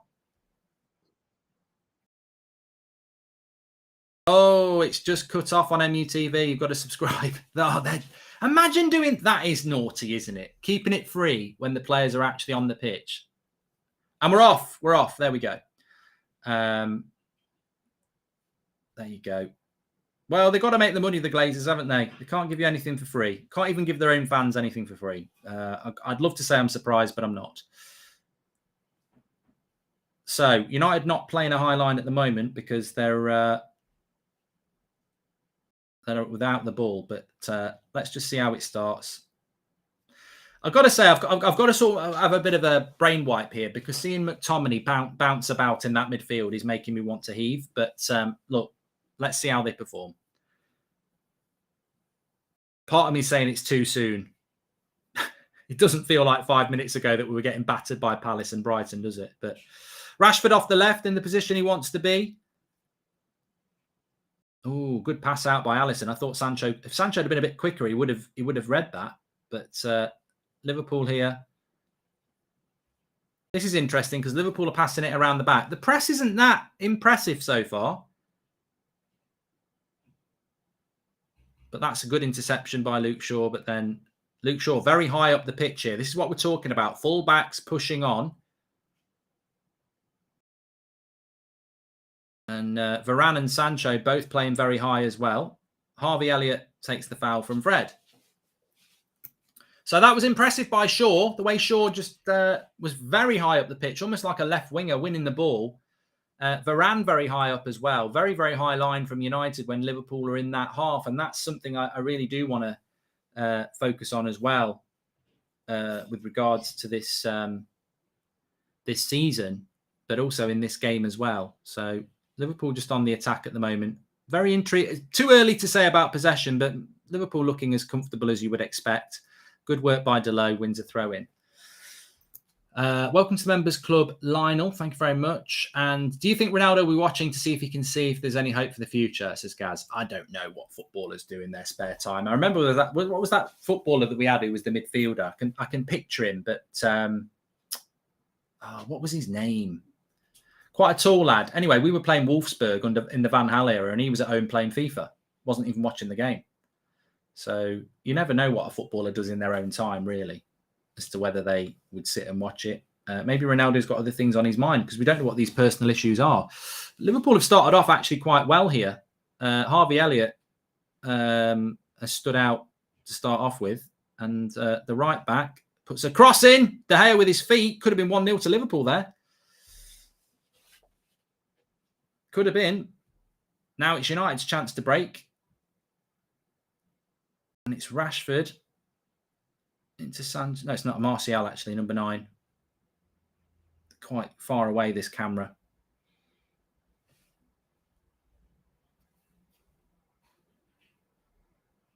Now, that's a backward pass by Fred. And that's, again, like Ranić, that's not really what he wants to see. Back to De Gea. He's right on the edge of his box. Notice that about De Gea as well. I've noticed that. I know we're very early in, but right on the edge of his box.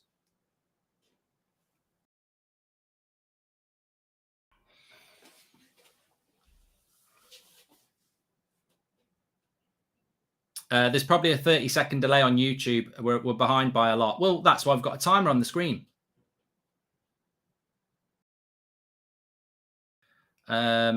Also, remember, we're watching this through MUTV as well. There's not a lot. I'm not Michael J. Fox. I can't make things move forward. And at the end of the day, it's not the World Cup final, lads. If you don't want to watch it, jog on. If you do want to watch it and have, comment on what's actually going on in relation to tactical analysis of it and what's going on with a load of other people, then use the timer and sync up. But there's not a lot we can do about that. It's always the same on pre-season tours. You can have delay. So I'm not even going to apologize about it because there's not a lot we can do. The line is really high, says Piers. Yeah. I mean, how long have we had? Well, not you'd had 5 minutes yet.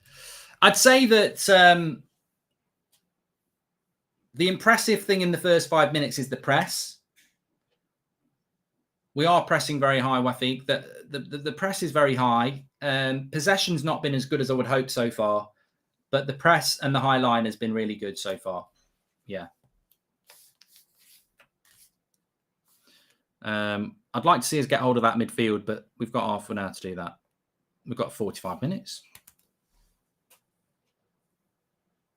Mike says we've got 34k watching for a pre-season watch-along. Love seeing. Welcome to the Members Club. Please do subscribe if you're new. Bottom right-hand corner. Get involved with the United Stand. We've got loads of content. We're live every night at 8 o'clock, every morning at 10 a.m. We normally do a 2 o'clock show, but obviously we're doing a watch-along here. Liverpool are on the attack with Diaz up against Lindelof. Finds the space. Bad pass. Liverpool still on the attack. United don't look particularly well structured on the defensive line. Good header away by Varane. Not well organised defensively. I'm taking notes here. What I mean is that when Liverpool break on us, here we go. Oh, who was that? Fred nearly slipping in Sancho. Probably should have slipped him in as well. Bad pass. But United win it back. McTominay going backwards. 1 or 2 passes from McTominay and Fred backwards. Let's see, look at McTominay again. Look at McTominay again here. Fucking hiding again. One of those 2 players has got to come and take the ball off the back 4. Otherwise, we end up hitting a long ball. See, that was a perfect example. I think Lindelof ends up hitting a long ball because McTominay and Fred have ran away from the centre-back. We've got to learn to stop doing that. Whether it's Donny, Fred, Garner, McTominay. I mean, De Jong won't do it. This is why we want De Jong. But you can't have Lindelof on the ball and then run away from the ball. You've got to come and get the ball. I feel like I'm Ten Hag's assistant. Nice. I'll tell you what, Varane's had a good start. Oh, God, where's the overlap? Sancho, well out of position. He's got loads of space here. Liverpool puts the cross in. De Gea does well, and Lindelof will clear it. I wouldn't say it was a great save by De Gea, that, but he got down to it. It was a cross more of a shot, more than a shot.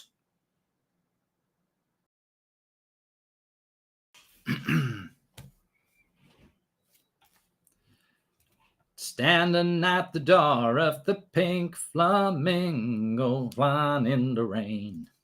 Bit of David Gray.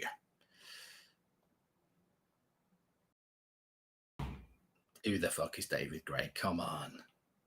Come on. I've just realised something. I'll drop you a message.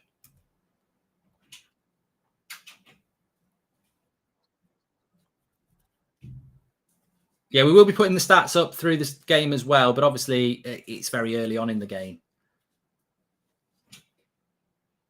Somebody just said there, sign up is free on United, so watch on mute and listen to Goldbridge, says Dale. Thank you very much, Dale. Welcome to the Members Club from Love Sing there. Thank you very much for joining. Some players scan when they get the ball and it slows down the tempo. We need players who can scan and position themselves before they get the ball, says Alvin. Look, I'm not blowing my own trumpet because my level was probably pub football, but I used to play CDM. And Garner's quite good at it, actually, and De Jong's brilliant at it. When you ask for the ball, you have a quick look before you get it, so that when you get the ball, you know where you want to pass it. You're right. People like McTominay get the ball, do a little stop the ball, and then play the simple pass. Like, he needs to be... Look again here. Fucking come and get the ball. Varane's got to go back to De Gea there because both McTominay and Fred have pissed off. Like, McFred... I'm going to have to tweet this. I mean, it's just not good enough.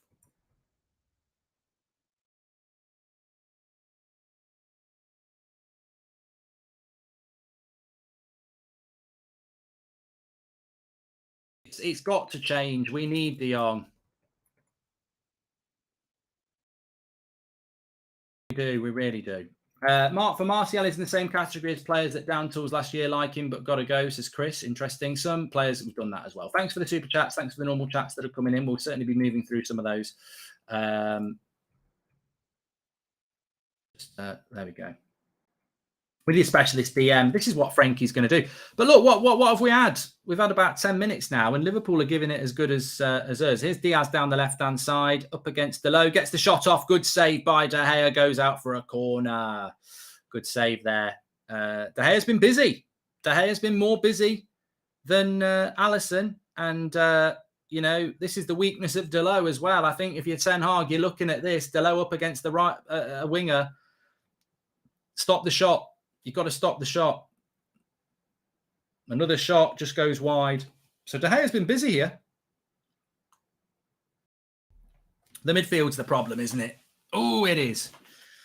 But we know that. Even Erik Ten Hag said it in his press conference yesterday. The midfield is the problem. But let's not panic. You know, I did expect a little bit more from us against their reserves, but it's early days.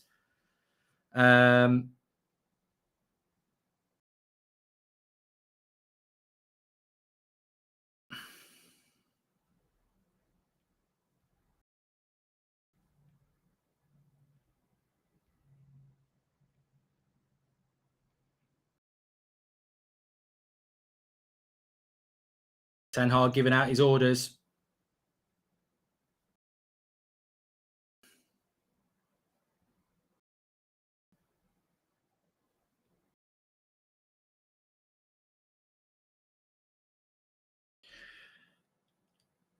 United with a bit of the ball. Luke Shaw down the left-hand side.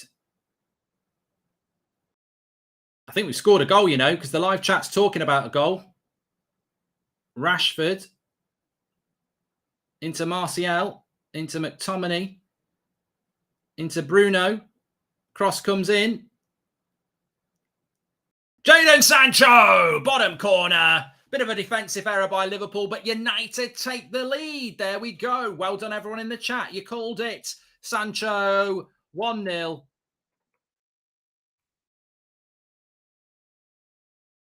And he took it well. Bit poor defending, but to be fair, he took it well.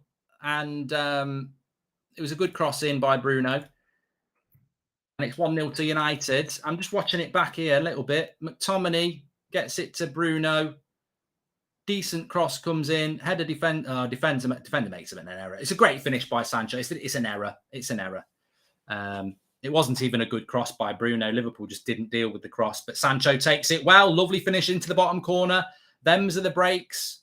Bit of a defensive error by Liverpool. Man United take the lead. It's a lovely finish by Sancho as well. The finish is clean. Right into the bottom corner.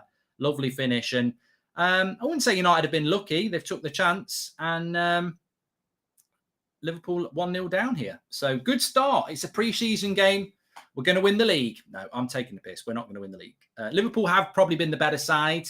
David De Gea had been the busier player. But United have taken the lead. And bit of confidence in the Ten Hag era. But yeah, Liverpool have played well as well. Nice covered run by De Gea there. He's done well there, De Gea. I like that. Gets the ball from Lindelof, takes a touch, passes it out to Delot. De Gea's been nice and tidy in this game. I think Luke Shaw's been tidy as well. Good ball by McTominay there. Now we get it wide to Sancho. That was actually a good forward pass by McTominay there, under pressure as well. And he's coming to get the ball off the back four. Now come and get it again. See, look at the way Liverpool are pressing our back four. You've got to be this is it. Where's fucking Fred as well? You've got to come and take the ball off the back four. They're being pressed by the white shirts. Look at McTominay's running away. McTominay's running to the halfway line and our defenders have got it on the edge of the box. Come and get the bloody ball. That's your job. He's got to figure that. If he wants to play CDM, he's got to learn to come and get the ball off the back four. Fred was doing it. Now come back and get it. Like, Fred's doing it now. Fred's doing it now. Fair play to Fred. I don't know what's so hard about it. You just come and get it. Now he's come and got it. Stay there, stay there. Varane's on his own. Have it in the middle. There we go. Lovely ball by Varane. And a lovely ball into Martial. And Alisson will end up with that. Got to learn, especially in a Ten Hag system, we've got to learn to take the ball off the back four. Got to learn to do it. Fair play to Fred. He actually did. Thanks everyone who's tuning in. We're winning 1-0. Make sure you subscribe. Bottom right-hand corner. We're going to win the league. Bangkok Super Cup. You'll winners. You'll never win that. You'll never sing that. No, we're not won yet. We've only. How long have we played? 15. It's nice just to be watching football and not watching Twitter for a transfer update. Oh, we're close with De Jong. Next week, we're closer than close. Next week, we're closer than you can ever imagine. We're close. Give me some sneak. You up? All right, mad. Make sure you subscribe, bottom right-hand corner, by the way. Get involved with the United Stand. You're very welcome. I'm sure not everybody's a Man United fan. Martial's fouled the Liverpool player there.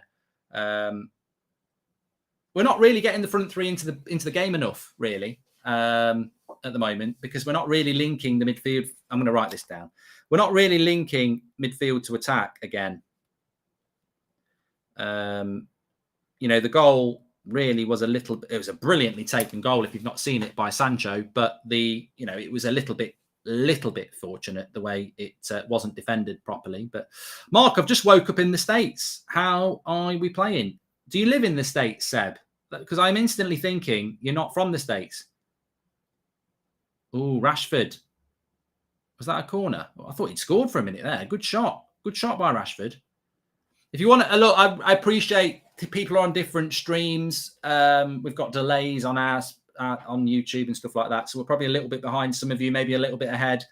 If you want to sink in, that's why we put the timer on the screen. It's pre-season at the end of the day. If one team scores first, they're not going to win the league from it. So, I mean, we're basically watching this to tactically analyse as well. So if you want to sink in, you can. Dazza, welcome to the Members Club. Thank you very much for joining. Rashford seems nervous. He nearly scored there, to be fair.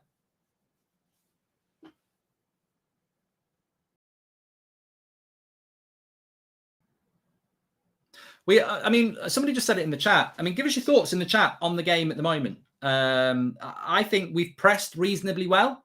I think the line's been very good the defensive line's been very good when Liverpool have got the ball in their half. I think when Liverpool have played through the press, we've looked a little bit unorganised, which is when they've created chances.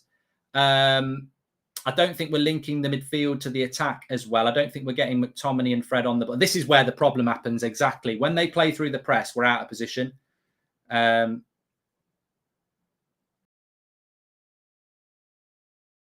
block. Good block again. Liverpool had a 4v2 there, so we've defended quite well. It's the post. Liverpool nearly scoring. They've hit the post. Yeah, when they play through our pass, we're really out of position. And Liverpool had a 4v2 there. They didn't take it as well as they could have done. So, yeah, I've liked the press. I've liked the high line. But when they play through the press, we're very unorganised. I also don't think we're linking the defence to the attack very well. Good shot. Just wide. De Gea dived. What are your thoughts on it tactically?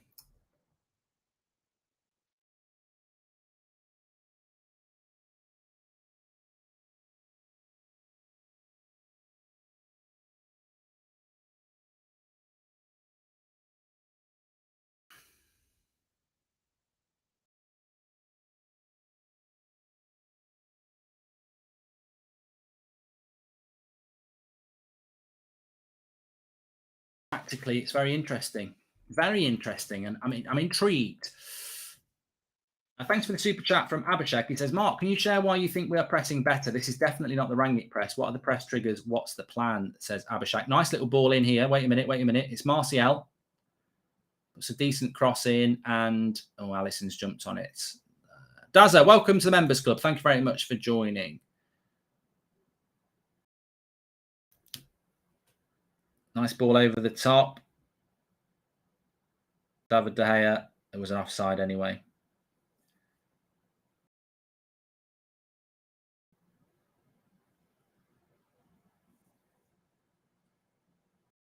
Yeah, I think David could have been a little bit quicker off his line there, but he was offside anyway. So got some stats coming up on the screen. It's what are we at? 20 minutes in. So let's go through these stats on the screen. It's okay, such a delay on mine though. It takes ages. Okay. Yeah, I think I've been impressed with the press. So Liverpool have had 55% possession to our 45, 2 shots each, 1 shot on target each. They've had 113 passes. We've played 92. Passing accuracy 88% against 78%. So look, we're winning 1-0, but I think if I know Eric Ten Hag, like I think he does, he'd be looking at that and going, I'm not happy with the ball possession. I'm not happy with the fact that they've played more passes, and I'm not happy that they're more accurate with their passes. He'll be happy with the shots. But yeah, Ten Hag wants high possession, high passing, and high passing accuracy. So those are the things that he'd be looking at if this game ended now. But Varane's playing very well, Robin. Yeah, I agree. I think Varane's looked good. And as a summary, if anyone's not watching it, 1-0, Sancho took his chance well. It was poor defending by Liverpool, but he took it well. They've had the better chances. David De Gea's made a couple of good saves and they've hit the post. Shaw's not closing down the crosses, says Noah. Rashford looks no different from last year. We obviously need new midfield, says Brian. Midfield is the weak area, but I think we know that. That's why we're trying to sign Frankie de Jong. Yeah, as I say, been pleased with how we've pressed. I like the high line, but I think when Liverpool play through the press, we look really unorganised defensively. And another work in progress point is the ability to take the ball off the centre-backs. Again, McTominay is just hiding and Fred is having to come in and try and take it. And we're not linking the midfield with the attack. I don't think we're getting Rashford, Sancho and Martial on the ball enough, or Bruno, who's been very, very quiet. I think Bruno's been probably the quietest player on the pitch, in my opinion. So we're not linking the attack, the midfield with the attack again. So that's where I'd be looking at it. And that's probably reflected in the stats that Liverpool have had 55% possession. I think Luke Shaw's coming off. Luke Shaw's coming off. There you go. Malacia coming on.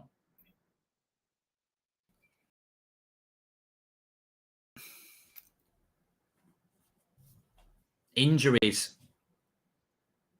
Oh, no, he's not off. I thought he was coming off. No, he's not coming off. I thought he was pointing to come off, but I think he was going to the back post. Keep an eye on it.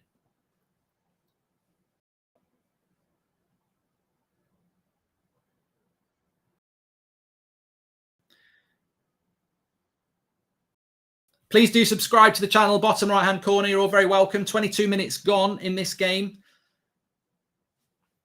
And United looking good result-wise. Deep diving, definitely work in progress. Oh, defensive error again. Get the cross in quick. Sancho back post to Rashford. Oh, come on. He's got to finish that. Take a touch, mate. Should have scored.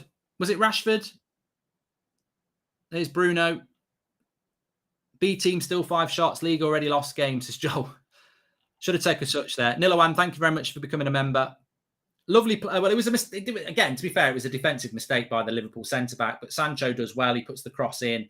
Rashford's pretty much unmarked, approaching the penalty box. Should have took a touch. It's early season. We're going to win the league, says Ronaldo. Second half's going to be really interesting, isn't it? If Liverpool make the changes we think they are. But yeah, defensive error. It's just a ball into the left back position. Defender makes a right cock up, and it's basically a 3v1. Martial takes the defender out the way, cuts back to Rashford, and yeah, he should have took a touch. Even Bruno was behind him. Yeah, it should be 2-0 there. Justin, thank you for joining the members club. Coach Zed has been a member for 2 months. Says, if we do good, maybe we don't win every preseason game, but we show much improvement. Would you be more optimistic about the season, Mark? Mate, I think there are some good points in this game, and I think there are some points for improvement. That's what preseason's all about. As I said, we'll put the stats up during the game again a little bit later on. But, we're winning this game 1-0, but Eric Ten Hag will not be happy about Liverpool having more possession and playing more passes and being more accurate with their passes. He won't like that because he knows we're winning 1-0 because of a defensive mistake. And he knows that Liverpool have actually been the better side. So how do we become the better side? We need to get on the ball better. We need to link the defence better. Here's Luke Shaw down the left-hand side. Nice ball into Martial. No, it wasn't Martial, it was Bruno. I tell you what, it's difficult. It's a very, very, to me, it feels like it's a very distant camera. Probably should put my glasses on. Bruno's been a bit quiet, but I don't blame Bruno, and I don't blame Martial's been quiet. They're not getting the ball from the midfield. Dolo playing as an inverted role so far. I like it, says Jamie. Yeah, well, that's how Ten Hag used his fullbacks at Ajax. They do invert and they go forward. Eric Ten Hag having the video of this game will be huge for the team. Help cut out the indecisions on the show so far, says Kill. Well, I was speaking to somebody a few weeks ago about this, and I was saying to them, do you think Eric Ten Hag will spend his time watching videos from last year about United? And they said he probably won't, because what's the point in watching United get played off the park under Solskjaer or Rangnick when he's not coached them? He will learn more from games like this, where he's told them what to do and then they don't do it. So, hey, we've got loads of players on here. This should be a goal. Bruno, McTominay, straight at the keeper. Bit greedy. Should have passed. Scooby-Doo, you should have passed that. Well in, Varane.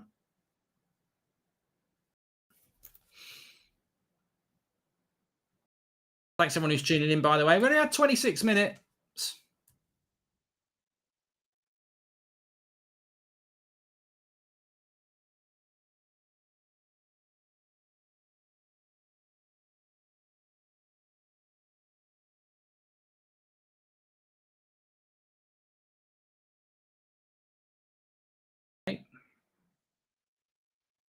I'll do comparisons, but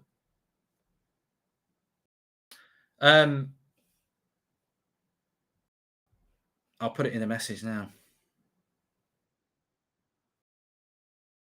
Interesting. Oh, good closing down. Martial, you see, that's what I like about Martial. He knows how to keep it simple. Sancho looks so in form. Really excited for him, says Daniel Luciano. Well, he took his goal well, and he should have had an assist.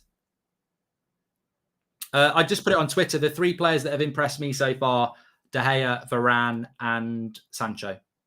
I've been impressed with De Gea when he's got the ball. I think he's passing better. Still needs to work on coming off his line, but that's going to take time. Everything's going to be a work in progress. But I've been impressed. But every time he's received the ball, he's done well with it. He's made a couple of good saves. Varane's looked quality, and Sancho's looked good as well. I mean, I don't think Martial and Bruno deserve any criticism. I just don't think they've had a lot of the ball. I'd much prefer to see Sancho off the left as well.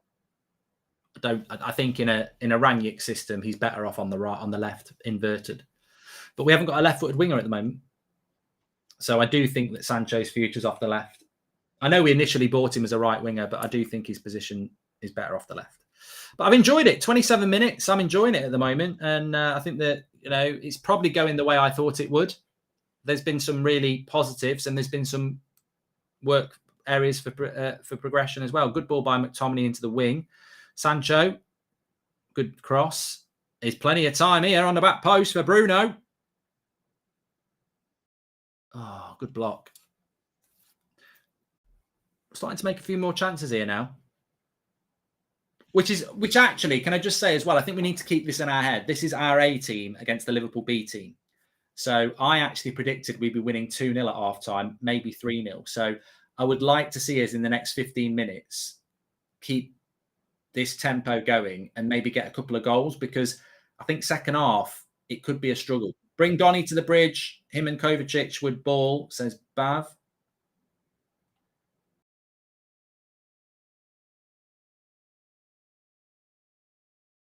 But this is where we're doing well. And somebody was talking about the trigger points of the press. It tends to be Fred and McTominay who dictate the press. That's how it tends to work. So you've got your front four, but the McTominay and Fred have got to dictate the press. The midfield two have got to dictate the press. And they've got to join the attack as well, which is Fred likes doing. Here's Bruno. Oh.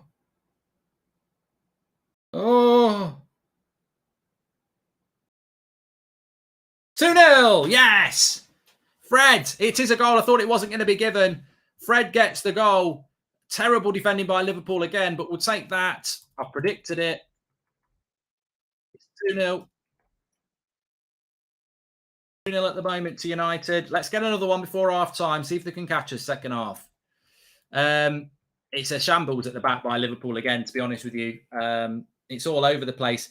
Nice ball into Martial, lays it off to Bruno, who probably would have shot last season, tries to play it into Sancho. It's all over the place. It's crap defending, and it's a little, I mean, Fred, again, really good finish by Fred. Just like Sancho, both goals coming from poor defending by Liverpool, but you can't knock Fred and you can't knock Sancho. They've both taken opportunities when Liverpool's poor defending has presented it to them. So clinical finishing from United, and they're having a drinks break now after half an hour. But yeah, you can't knock it. I think they've made a sub as well, Liverpool here. Yeah, they've made a few. So we're actually seeing changes here on the half hour.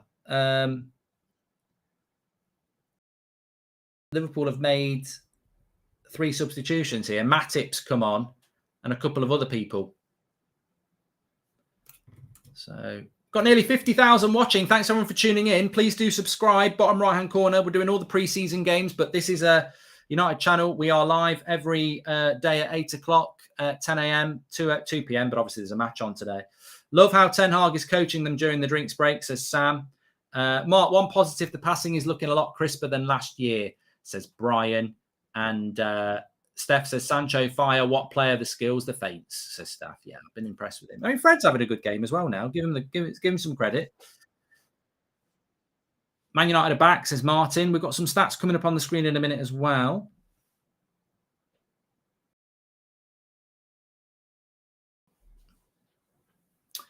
So a few changes here for Liverpool. I don't know whether they've changed that whole team.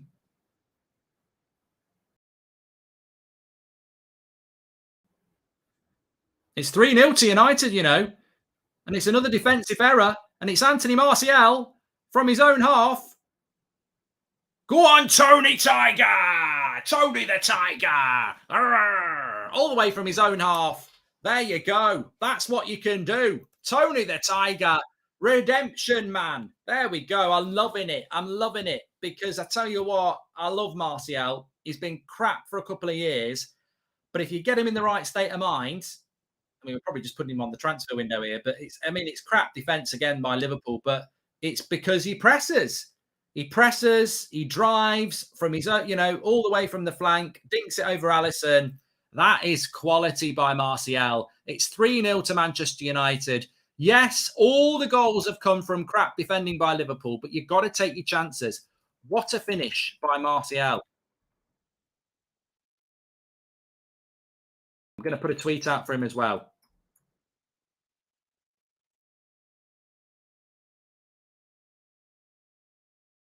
Get in, lad.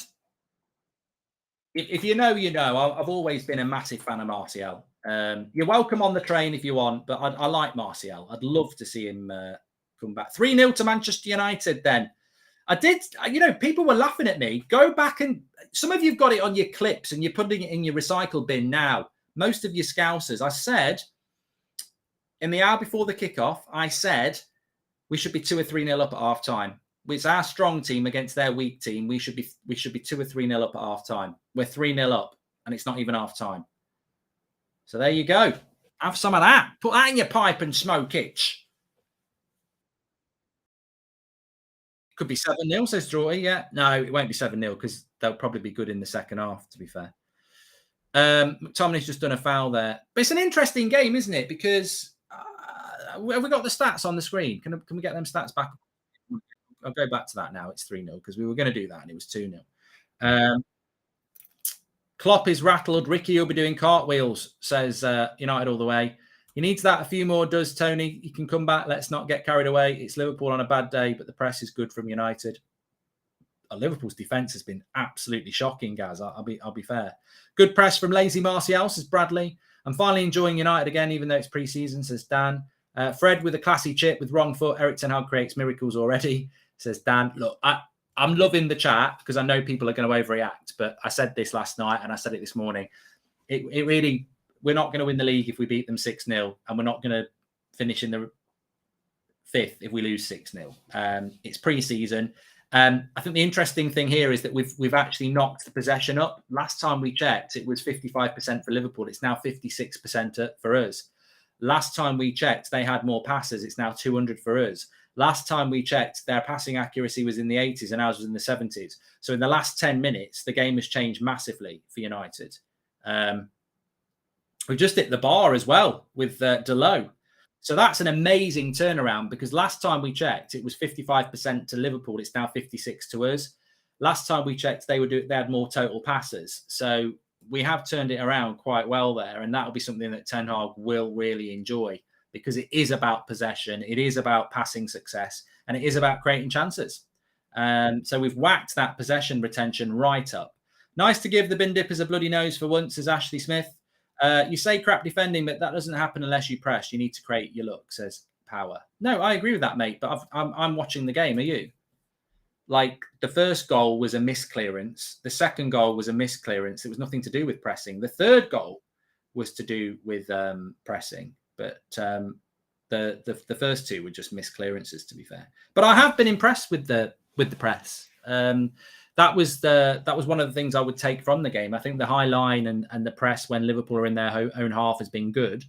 I think where we've struggled is where we've got the ball and the ability to link the play. I still don't think Bruno's been in the game as much as I would like, but it's been better in the last 10 minutes. But this Liverpool defence has looked very nervous throughout the game. They made 3 substitutions at half an hour, Liverpool, so they've not changed their whole team. Frauendorf, Matip and Reece Williams came on. So, yeah, they've made 3 changes. Shaw's had a good game as well. Kay Breezy, I agree. Yeah. Shaw's been good. There's still a massive hole in the midfield, says Nicholas. Yeah, I think that's what pre-season's for. If this was at Old Trafford, no one would be talking about anything constructive. But you have to. You have to.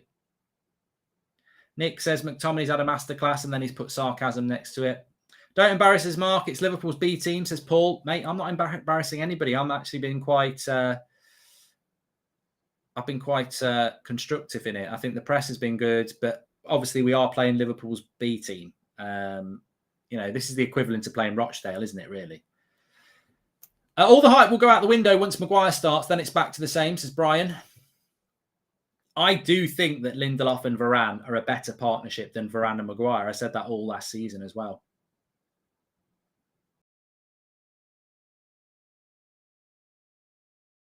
Apparently, Liverpool did change 10 players.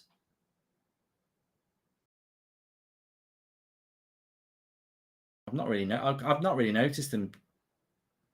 I'd say they've probably made. Luis Diaz went off. Curtis Jones came on. It's really hard. It's really hard to observe the opposition. I don't know. I don't know whether they've changed 10 players, but it looks like they've changed a few. Lovely takedown here. And I think was that Darwin Nunez with a shot? No, it was Milner. Fucking hell, I've got no idea who's playing for Liverpool here. I'm scared. Ronaldo 37 and he does not press. That would be fine, right? Because I see the pressure on the pitch. I'm worried everything's fine, says Forza. Mate, we're playing Liverpool's B team. I wouldn't start talking about Ronaldo pressing. You sound like Gary Neville. The thing is, last season's United would have lost against this Liverpool side, says Will. Look, Liverpool started off much better than us. First 10 minutes, they were much, much better than us. So we've done well to make it 3-0 because they were the better team in the first 10. Interesting that we're actively trying to engage De Gea with passes, really standing out as a new tactic, says Nick. And Rashford's done well there. He hasn't. He's lost it. Salah's looking for the receipt for that new contract, says United all the way.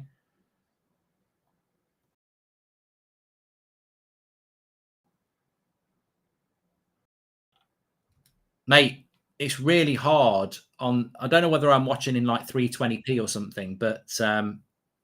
the camera's quite far away and it's really hard to see who people are, especially for Liverpool players. Also, De Gea's position has been higher in the box and he seems to be presenting himself as a safety valve in the back. Great to see. Well, this is it, Will. I said this. Like, if you compare David De Gea's stats in his final season under Mourinho, they're not far off what decent keepers do. But last season, his stats were terrible. But a lot of that's to do with the system. You can't be a ball-playing goalkeeper who plays a high line if that's not the way that you play.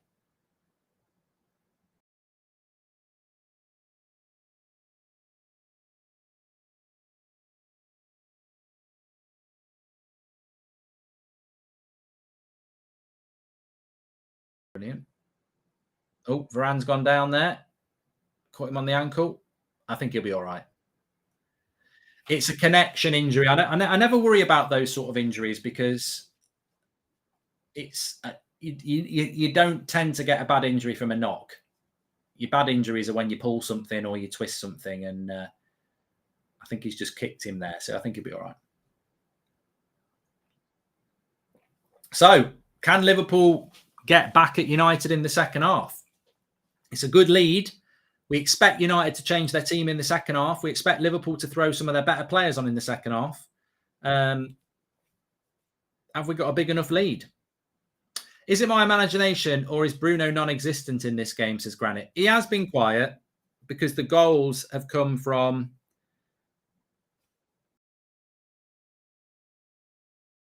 mistakes, really. We've not really built up a goal yet.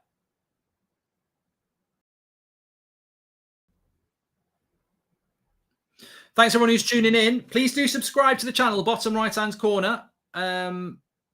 We're really getting close to 378,000. So bottom right-hand corner to subscribe. Louis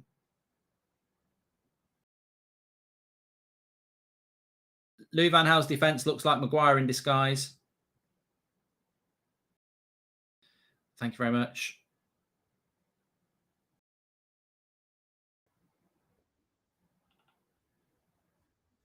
Thanks,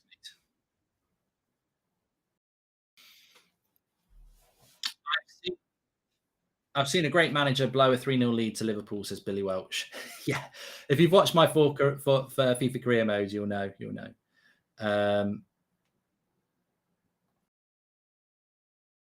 Got 49,000 people watching. I hope you're enjoying it. Probably not if you're a scout. I don't think Liverpool fans will genuinely not be enjoying watching it, really. I mean, I think they're probably more interested in the fact that they're winning genuine trophies, It's but not many clubs can say Bangkok Super Cup winners, you'll never win that. Although Liverpool are on the attack again. They've not really taken their chances on the attack, and they don't take that one either. They've been quite wasteful, Liverpool, defensively and and offensively, to be fair.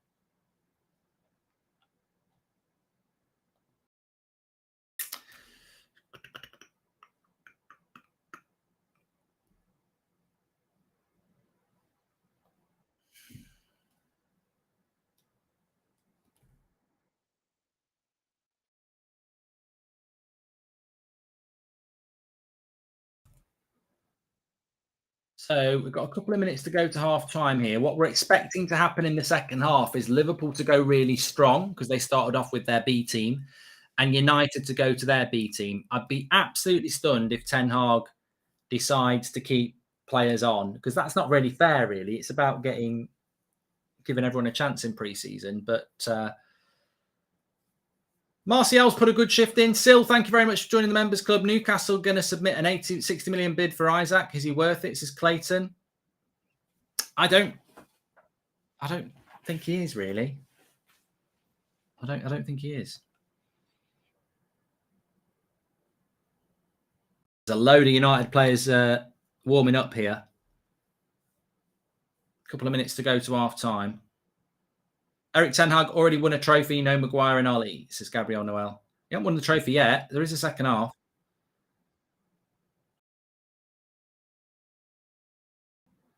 We'll have a look at the stats at half time. Be interesting to see. But I'd say Liverpool have probably had more shots than us.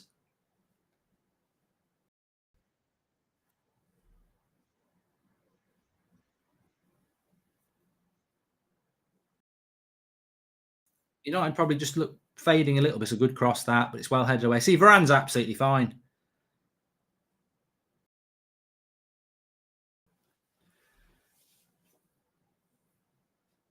Cross comes in. Well, Bruno. Bruno's been a bit quiet, but I tell you what, when Bruno's got the ball, he has been quite responsible with it. I've not seen any of those Hollywood passes that he used to play.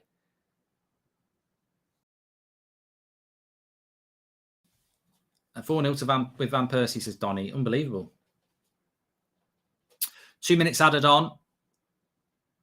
So second half will be interesting to see what Ten Hag does. Donny, you would imagine, comes into the midfield. I don't know who he plays with. because we haven't got Garner. We've obviously not signed anybody. So defensively, I don't know who plays at number 9 either. We've not really got another number 9, have we? We might see some players playing longer than 45 minutes, I suppose. You might see a McTominay or a Rashford playing a little bit longer. Maybe not McTominay. He's only been training for a week, but maybe Rashford. McTominay seems to be positioning himself as a midfield punching bag, says Martin Mason. It's funny how you can be winning 3-0 and actually there's 1 or 2 players that probably haven't had a great half. I mean, they've been okay. Bruno's been very quiet, not really been able to get into the game. McTominay, again, not really taking the ball off the back four, not really linking the play.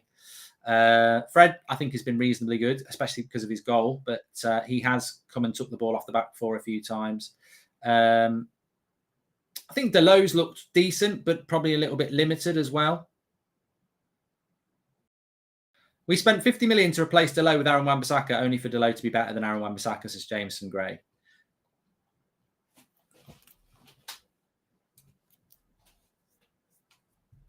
I don't know. I think he'll change the whole team, but I don't know. We'll have to wait and see. Lindelof has been classed. Interested to see Malacia, says Reds Devils. Yeah, so players I'm looking forward to looking at in the second half. Donny van der Beek, Tyrell Malacia, obviously. Distribution from De Gea has been really good. Been really happy with it. I really haven't seen much difference in the play style. Midfield still run from the ball. Centre-back still has to pass back to De Gea and hit on the break.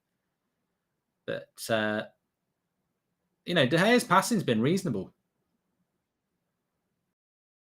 Until I've jinxed him.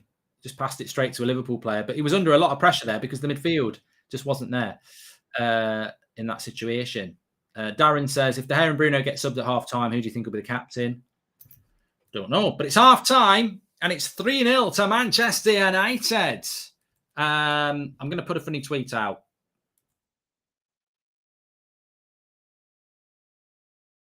To win the league.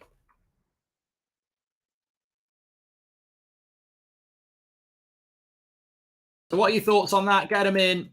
Get them in. Go on, get them in. Manchester United leading 3-0 at half-time against Liverpool. And I don't want to hear any of this, it's our B team rubbish. I think we'd have played them off the park, whether they'd been Real Madrid or Liverpool's A team. But on a serious note, yeah, it's been good. It's been good in parts. I mean, as I say, if you're not watching live, let's just go through some of the chats first. Welcome to the Members Club, Sil. Newcastle, have we done that? We've done that. Zane says, I hope you win. It will give you a false sense of confidence. Then you'll succumb to Gabriel and co at the Fortress. Come on, you Gooners, says Zane. A1, thank you very much for joining the Members Club. So 3-0 to Manchester United. First goal was a massive defensive error. Cross came in from Bruno. Should have been dealt with by the Liverpool defence. They sort of passed it to Sancho, and the finish in the bottom corner was fantastic. Second goal, again, Liverpool are in control of the ball. They mess around. It comes to Fred. He dinks it over Alisson. So we're 2-0 up with a couple of gifts. The third goal, I think the defender's in trouble. Martial presses him, wins it. Diagonal run, chips it. The third goal is the best goal of the three because I think that's a team goal. I think that comes from good pressing. I think the first two goals, probably Liverpool, you wouldn't expect them to make those mistakes, but it's a B team defence. Overall, my thoughts were this. Let's look at the stats first. So 49% for United, 51% for Liverpool. I think Ten Hag, and I want to talk about it from how I think Ten Hag would feel. I think from Ten Hag's point of view, he would want that to be up at 60% at least when it's United's first team against Liverpool's B team. So I don't think he'll be over the moon with the possession. Shots, he won't be happy with that. They've had 10 shots to 7. We're winning 3-0, but he'll be like, 2 of those goals are mistakes. 4 shots on targets there too. Be very pleased with that because that shows we've been clinical. Passes, I think he'll be reasonably happy with that. We've matched them, but then again, it is their B team. Passing accuracy, they are a little bit better than us. So I think where Ten Hag would look at that game and say, look, are we here to win the Bangkok Century Cup, or are we here to try and win the Premier League? Because that's their B team and this is our best team. And I want better possession. I want more passes. I want more passing accuracy, and I want to have more shots than them because we've got a better team than them. Bruno's not in the game enough. We're not linking the midfield. We're not linking the defence to the attack. McTominay and Fred, why is that? Why are you not getting the ball off the defence? I'm seeing a lot of long balls. I'm not seeing a lot of chances being created. The goals we've scored have been from mistakes, which means the press is good, but the possession has not been that good. So we're 3-0 up, very, very positive. I've liked the high line. When Liverpool have got the ball in their half, you can visibly see the high line and you can see the press. When they play through the press, we're in trouble. And we've got to be careful with that. It's like we're committing for the press, but then we're not committing to get back. So that's a work in progress. Possession-wise, I think we could be a lot better. I don't think we're playing the ball from defence to attack very well. Bruno's hardly in the game at all. And I think that the hole in the team is the midfield. But we know that. McTominay and Fred are not going to become the link between the defence and the attack. They're not. This is why we're trying to get De Jong. So, but overall, I think being 3-0 up against Liverpool is what you'd expect from our A team against their B team at half-time. So you've got to applaud it. And for a very first game, I can see a lot of positives. As I said, I think we've pressed well. I think the high line works well. And we took our chances well. We're playing together as a team. There's more cohesion. I want to see more of Bruno on the ball. He's the number 10. I want to see more of him on the ball. I want to see more of Martial on the ball and Sancho.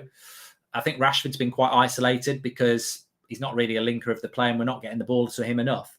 Fullbacks have been busy. They've made a lot of good runs, but I think we can just sort that. It feels like, to be honest, it feels like a team that's missing a midfielder to dictate the play. And that's exactly what's happening. So, yeah, from Liverpool's point of view, they made a lot of mistakes. It's just pre-season, but this is great for confidence of starting out with at least a winning mentality, says Myron. Let's be honest, the score reverse would already bring a lot of pressure on Ten Hag quickly. It is half-time, Myron. It is half-time, and it just depends what team he puts out in the second half. It's half-time.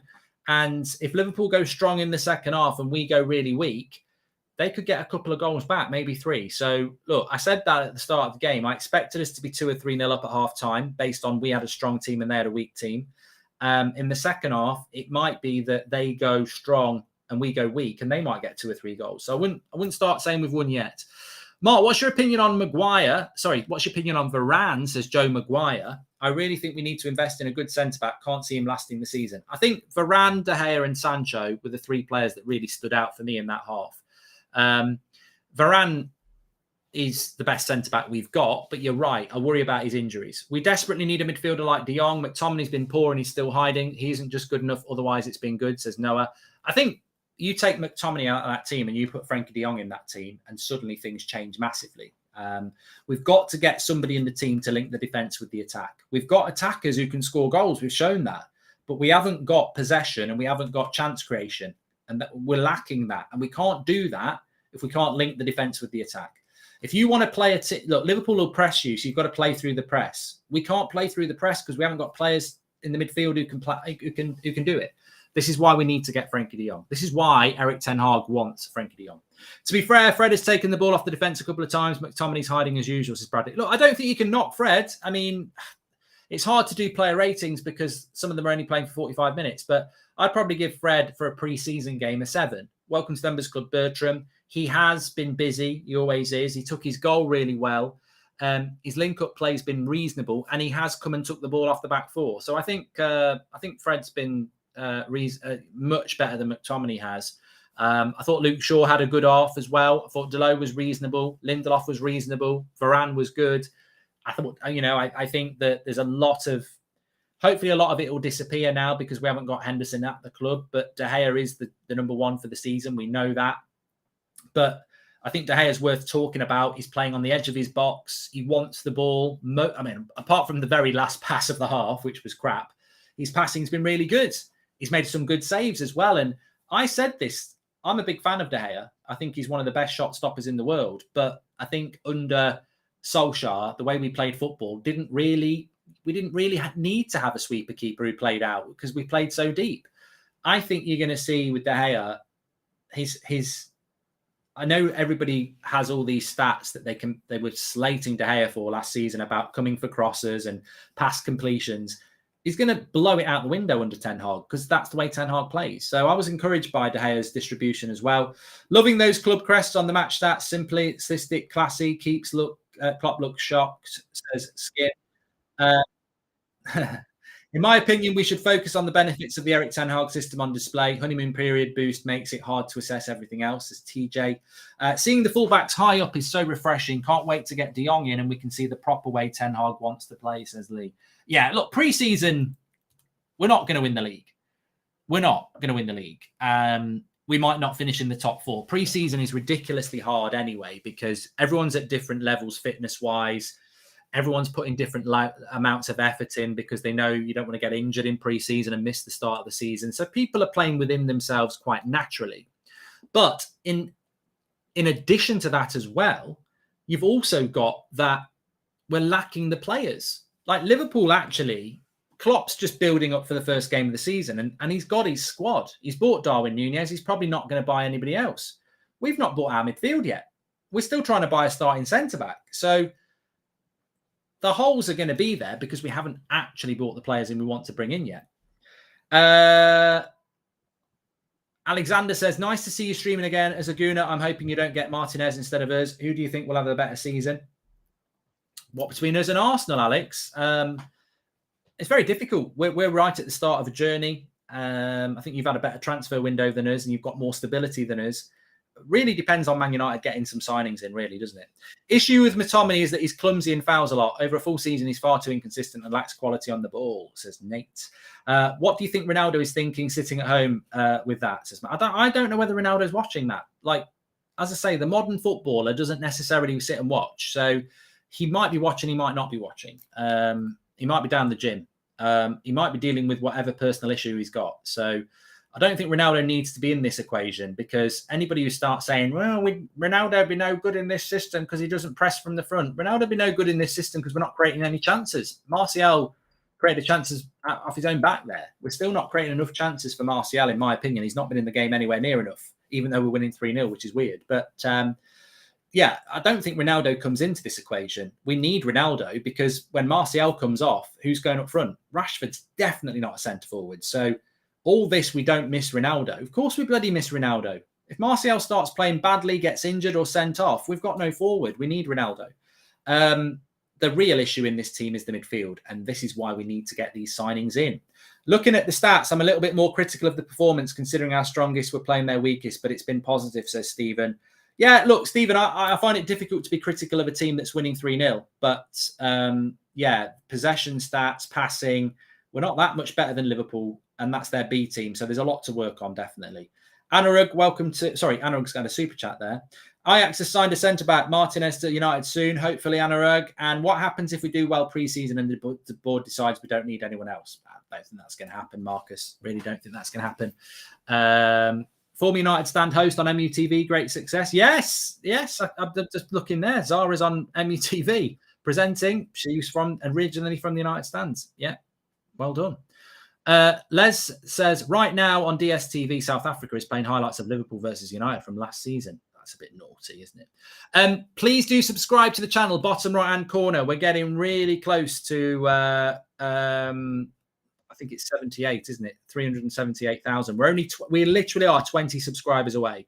So please subscribe, bottom right-hand corner. Get involved with the channel. We're live every night at 8 p.m. UK time, every morning at 10 a.m., 2 o'clock as well. Watch-alongs, match reactions. Adam's out there as well. He'll be doing his reaction from the ground. We're going to be in the press conferences for the tour. Loads going on. Make sure you subscribe and get involved. Thank you very much. And if you want to become a member, by the way, I've pinned it at the top of the chat. Thanks for supporting the channel. You get exclusive extra content. We've got a fancy Premier League and all that. So thank you, everyone, for watching. Please subscribe, bottom right-hand corner. Also, got to give a big shout out to Wash and Go because Wash and Go are sponsoring our tour content.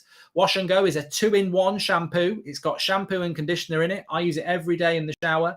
Get in the shower, wet your hair, wash your hair, and go. It's as simple as that. Why are they sponsoring the stream? Because this is what we're looking for at United. We're looking to wash out the dirt of last season, freshen up and go with a new season under Erik Ten Hag. So check out Wash and Go. Get yourself some, very well priced as well. Fantastic product. Links in the chat. You can get it delivered to your door through Amazon as well. in these times of everything being really, really expensive, Wash and Go is really, really good price and really good product. So give it a go. Thanks to Wash and Go. Right. Anvar says, this is just the friendly. Man United should improve further. Our midfield is the problem. I tell you what, mate, as a summary sentence, you're not wrong. But look, we'll take a bit of positivity. We'll take the fact that we're 3-0 up at the moment. And I'm pleased. I'm pleased with it. I think we're doing, it's always nice to get a result over Liverpool, isn't it? And, but you know what? On Friday, when we're doing the watch along against Melbourne Victory, we'll probably be winning 10-0. I don't know whether we will, but we'll probably beat Melbourne Victory by a lot. And Rashford will probably score a hat-trick and people will say he's back. Like, it's dangerous. It's really dangerous in pre-season to start saying players are back. And I would say this. All of these players, whether they play well or not, I remember Anfield. I remember Old Trafford against Liverpool. I remember Leicester. I remember Watford. I remember Brighton. I remember real games of football where it really mattered and these players let us down. So, a good performance in a pre-season game against Liverpool B team or Melbourne Victory or Villa or Palace or Rayo Vallecano or Atletico Madrid, it's not going to wash. I'm looking for growth. I'm looking for application as we prepare for the games that really matter, because that's where they're going to get judged. And that's what we've got to look at.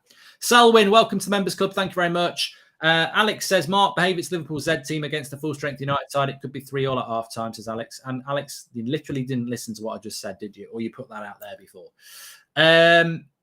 Nani might play us against us as Scott. And Aaron Wan-Bissaka and David De Gea come under the same sort of problem as they both do their job successfully. Aaron Wan-Bissaka is now expected to attack and De Gea to pass out, says Joe.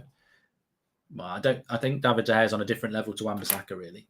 My ratings so far, says Slow Sports News. De Gea 7. Yeah. No, I'd give De Gea more than Delo. I think you've got to give De Gea more than Delo. I think De Gea had a better half than Delo. So you've got De Gea 7, Delo 7, Varane 7. The same again. I think Varane and De Gea deserve more than Delo and Lindelof and Shaw. He's given McTominay a 7. So McTominay's got the same score as De Gea, Delo, Varane, Lindelof and Shaw. Bloody hell, what are you talking about? You're doing this on purpose. Fred's an 8, Fernandez is a 7, Sancho's a 9, Rashford's a 6, and Martial's an 8. It's interesting. Interesting. Tyler says, I've seen enough, Mark. We're going to win. We're going to win the league. Crazy seeing Zara on MUTV. There you go, Tyler. And Laz, welcome to the Members Club. Thank you very much for joining. Am I the only one who really likes the fact that we have the same amount of passes as Liverpool with less possession? This is a good start, says Mario Franco. Players are coming out for the second half. Anthony, welcome. So this is where it gets interesting, everybody. This gets really interesting now because we get to see what changes he's going to make. Malacia is on because I can see him on the screen. Ahmad is on. Alanga. I mean, it should be a completely different team second half because you don't want to risk playing any player for more than 45 minutes.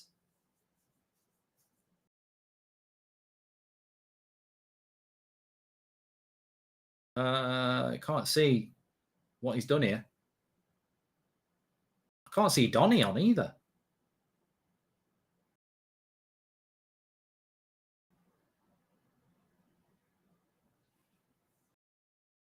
Tell us it's centre back. Donny's taking the kickoff. That's why. Okay, so Donny's probably going to play where Frankie is, where he did. I think Charlie Savage is playing in the midfield. Tellez is playing left centre back. Yeah, we're 20 seconds in. Palestri's playing. Donny's playing in the Bruno role. So Ahmad's playing as a 9. Alanga's playing off the left. Palestri's playing off the right. Donny's playing as the 10. Mabry's playing in a midfield 2 with Charlie Savage. I think Twansebi's playing at centre back with Tellez. Wan-Bissaka's at right back. Tom Heaton's in goal. No, David De Gea's in goal. I think David De Gea's in goal because De Gea's captain, yeah. I don't know what the Liverpool team is, but the United team, from what I can gather in the second half, is De Gea in goal, Wan-Bissaka, Telles and Twansebi as centre backs, Malacia as left back, Mabry and Charlie Savage as the midfield two, Donny as the number 10, Palestri, Ahmad, and Alanga.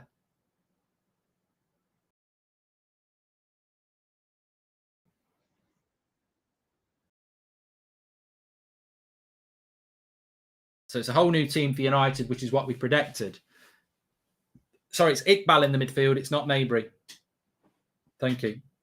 They've not done any close-ups. I'm trying to do it from far away. I can't see shirt numbers either. It's Iqbal and Savage in the midfield, and it's Eric Bay at centre-back, not Twansebi. Mate, I'm watching this from a distance, and I can't see shirt numbers at all. So I'm just, you know, it's difficult. I can't even tell you who the Liverpool players are. Melbourne is pronounced Melbourne. Just a heads up before the game. Melbourne. This is Anthony. It's not. It's Melbourne. I've been watching Neighbours for years, mate.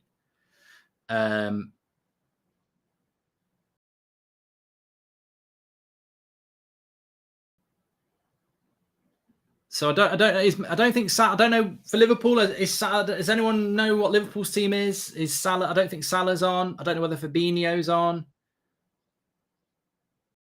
Liverpool current team is Adrian, Frandorf, Williams, Matip, Smiskus, Bajcetic, Clarkson, Milner, Jones, Clark, Oxlade. So their team's actually worse. This Liverpool team's worse second half. He's not. Klopp's not really interested in playing his strong team, is he at all? This is not a game that Klopp's really interested in, is it? Yeah, we're going to win the cup. Bangkok Super Cup. Is that what it's called? Bangkok Super Cup. You'll never sing that. Yeah, so I didn't think it was possible, but this Liverpool team is worse in the second half than it was in the first half. But then again, it's quite a weak United side comparable. Poor pass by Donny. I don't like the fact that Donny's playing as the 10. I would have liked to have seen him playing in the midfield too. Iqbal and Savage are very inexperienced, and maybe Ten Hag just doesn't see Donny as a midfield two. I don't know. Please subscribe, by the way, bottom right-hand corner. Thank you very much. Century Cup. Bangkok Century Cup. You'll never win that. You'll never win that. So Liverpool haven't gone strong in the second half. They've still got Van Dijk, Salah, Darwin Nunez, Thiago, Fabinho, Trent, Robertson, all on the bench. They'll probably give them half an hour, I suppose, but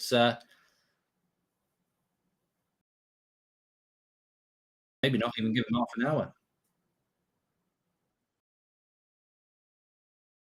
Anyone know what Malassia's number is? 36. No, that's Alanga. 12. He's number 12.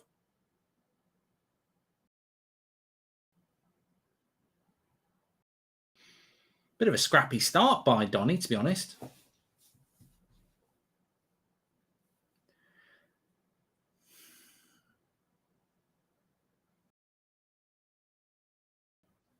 It's good. I tell you what, it's a great opportunity for Iqbal and Charlie Savage, though. I mean, really, I've got no expectations from them.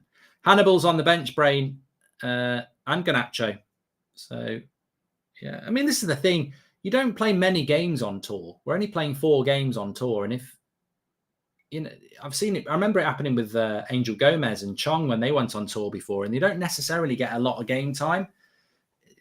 And he will be giving people game time that he feels deserves game time as well. So, I mean, there's absolutely no way that Palestri, Ahmad, Iqbal, Garnacho, Mabry, Savage are all going to be part of the first team plans like next year. So for some of these players, it's about putting themselves in a position to go on loan as well. Welcome to Members Club Z. Thank you very much. So Telles playing as a left centre back.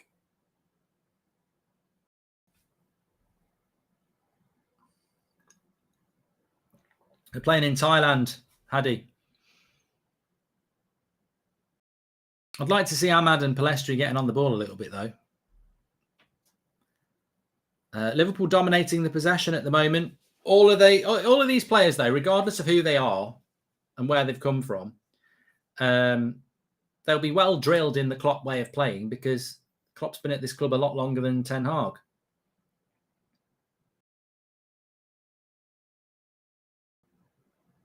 And they're progressing here, Liverpool, into the box. Oh, well done. Well read by Eric Bailly in his orange boots. You can hear Ten Hag shouting at Donny, telling him to get back up to the 10 positions as Steve Metcalf.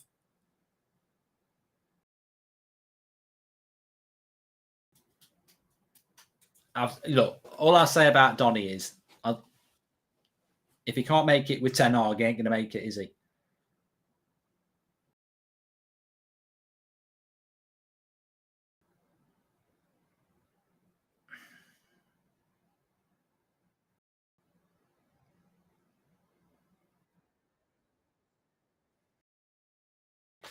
Oh, there's a foul here by Tellez. Tellez at left centre-back just shows we're a little bit short at the moment.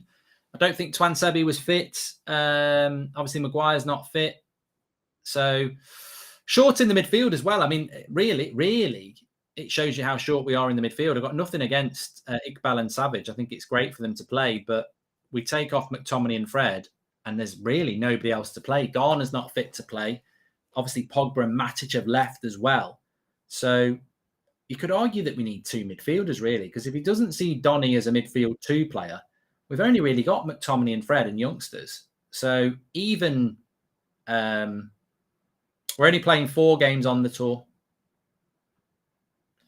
Liverpool today, Melbourne victory, Palace and Villa, and then we come back to Europe to play at Old Trafford. And then the next day, got 2 games in 2 days, actually, which I don't really understand. A week before the start of the season, we're playing 2 games in 2 days. So I don't know whether he's going to mix those teams up or just play a load of reserves in one of them.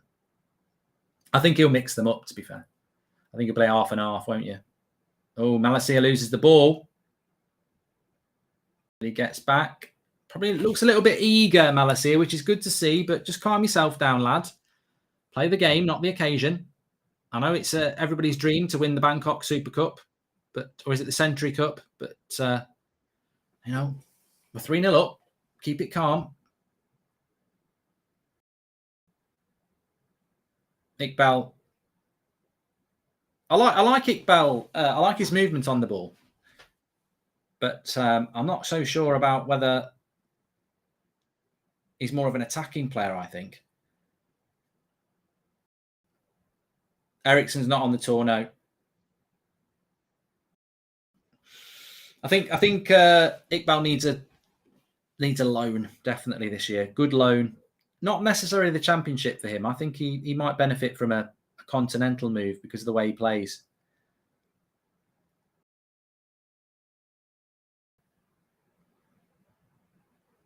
Dean says after 5 years, I'd take any trophy. Mark Dean.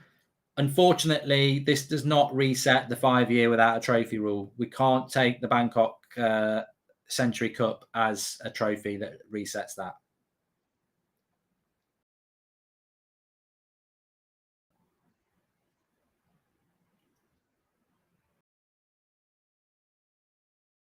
So United 3-0 up from the first half. A lot of changes in the second half. De Gea there, quick off his line. Well done. That's what he's going to have to do a lot of this season. I'm all for David De Gea playing this second half because he'll be a lot busier. And I think what Ten Hag's done with De Gea is quite clever. It's like he knows De Gea is a goalkeeper, which is a great start. But he also knows that goalkeepers don't need to just play for 45 minutes. And actually, as many minutes as De Gea can play in this system, the better. So I know it's not fair on Heaton and everyone like that, but it's actually a good idea to keep David De Gea on the pitch because he will benefit the more games he plays in this system. Corner to Liverpool here. Bangkok Century Cup. You'll never win that. You'll never win that. Thanks everyone who's tuning in, by the way. Make sure you subscribe. Bottom right-hand corner. Another corner here for Liverpool. It's a bit defence against attack at the moment, which is probably a bit of a surprise. But, we could hit 380,000 subscribers today. Keep subscribing. We could do it. You never know. Feels a bit weird doing a watch along on a Tuesday afternoon at 2 o'clock, but this is as good as it gets in relation to later kickoffs. Our next three games all kick off around 10 o'clock. So Friday against Melbourne Victory, it's I think it's 10:45, and then I think it's around 10:45 for Palace and Villa as well, as we move to the Australian part of the tour. Lots of positivity around Zidane, Iqbal in the chat. Good to see. I mean, the problem you've got here is that Ahmad, Palestri, and Alanga are completely isolated. In a way, it's not fair. I'm not gonna. I understand why Ten Hag's done it because he wants the players to get used to the system, but in some ways, it's better to split half and half. So you'd play one of McTominay and Fred in each half. You'd play one of Varane and Lindelof in each half. You'd play one of your first choice centre backs in each half. You'd play one of Sancho and Rashford in each half, and then Martial would play one half and whatever. But we're short up front. We've got nobody. Ahmad's not a front player, is he? Mark, I'm at work, says Joel. First day as an electrician, but how's the team going? Any improvements? Well, you better focus on your electrician work because we don't want any fires. But look, it's been good. It's been good from United. I don't think any United fans are really going to get ahead of themselves. Liverpool started with their C team and are currently playing their F team. So it's nowhere near Liverpool's best side. And two of the goals were bad mistakes. The Martial goal came from good pressing. I think we've pressed well. I think our passing has left a lot to be desired. But for a first game, it's I don't know what people expect from a first game. You can see the way. I don't think. What I would say is I don't think we've seen the way that Ten Hag wants to play yet. We've seen little glimpses, but possession-wise, I don't think we've created enough chances for Eric Ten Hag. And I don't think we've controlled the possession enough for Eric Ten Hag. From a result point of view, it's really positive. There's a ball through here. From a result point of view, it's a real positive. But from a start of play, there's still work to be done. But I think we all expected that. So I'd take the positives of a smile on the face. I'll be at the MCG on Tuesday for the Palace game. So keen to finally see them in person, says Hudson. That's a massive ground, isn't it? It's a cricket ground, I think. The last guy was right. It's Melbourne, not Melbourne. Keep up the great work. Please also give a shout out to my mate Varun, says Sonia. Thanks, mate. And for a big shout out to everyone from Melbourne. Also, not an impressive start by Donny. No, IQ, he's not. I'd have played him in the midfield too in this game, to be fair.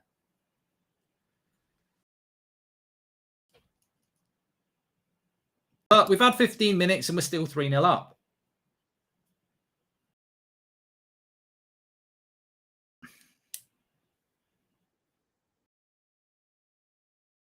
Here's Alanga. Wins a free kick.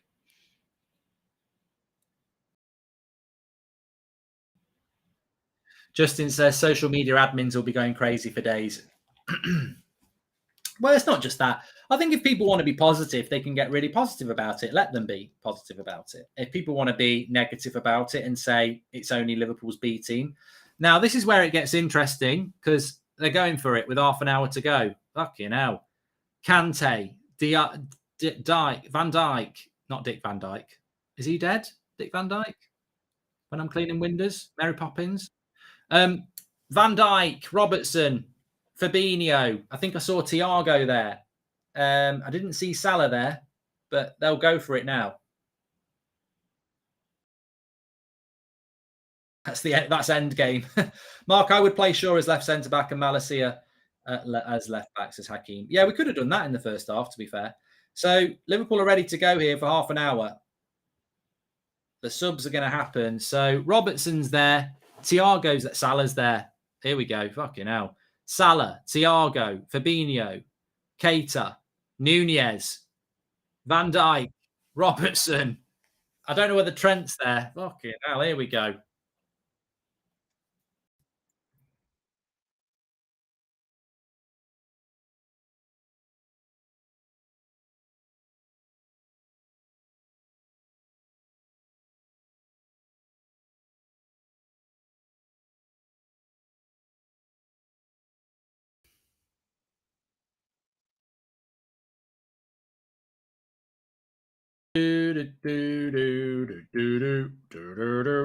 Well, it'll make it interesting. This was the mismatch we predicted though. Like United's first team against Liverpool's B or C team, 3-0. Now Liverpool's first team against United's B team. Let's see what happens.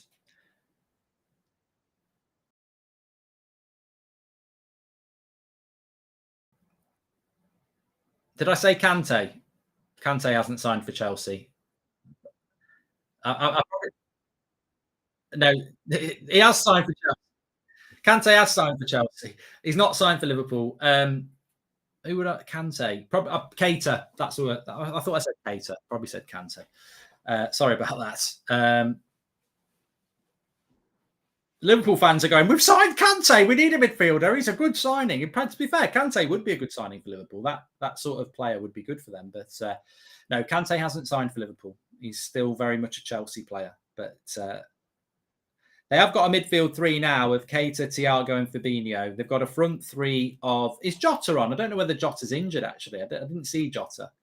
But they've definitely got Salah and Nunez on. Van Dijk, Konate, Trent, and Robertson as their back four. So this is basically Liverpool, one of the best teams in the world, against United's B team. So I'm with you, lads. Whatever you can do now is great, because this is going to be difficult for you. This is going to be difficult for you now. It's interesting. It's a bit, you know what? This is a little bit like now. You know when you're the underdog and you've got a 3-0 lead and there's half an hour to go. Can Liverpool's first team score 3 goals in half an hour? That's what it is. And look, I wouldn't be surprised if we still win the game, because it is pre-season. It's not like Liverpool are going to try and win the Premier League here. They don't want to go and get injuries or stuff like that. So I don't think Liverpool are going to go full pelt, but they have got lovely play between Trent. Oh my God. He got it wrong, but Trent and Salah there, just unbelievable flicks and touches. And then Trent got a little bit arrogant because he could have played Darwin Nunez would have been in one-on-one. So we're going to be doing a bit of defending here. Ten Hag can't be moaning about possession stats in the second half, because they ain't going to be able to compete possession-wise. That's a crap kick by De Gea. Malacia does well. Here's Alanga. Poor pass.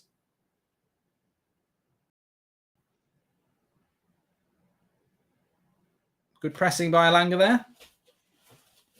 Bring on our A team, says Emma. Yeah, they'll be in their ice bath now. We can't bring them on.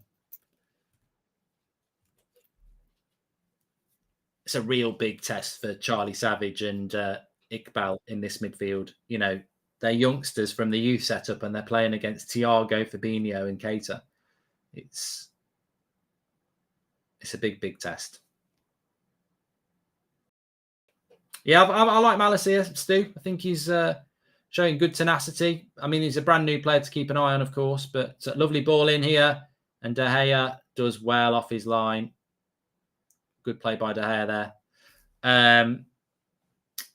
Eric says, I'd rather the B team get a taste of the hellfire for 30 minutes, let them know how real it is. Exactly. Garner didn't make the bench, no.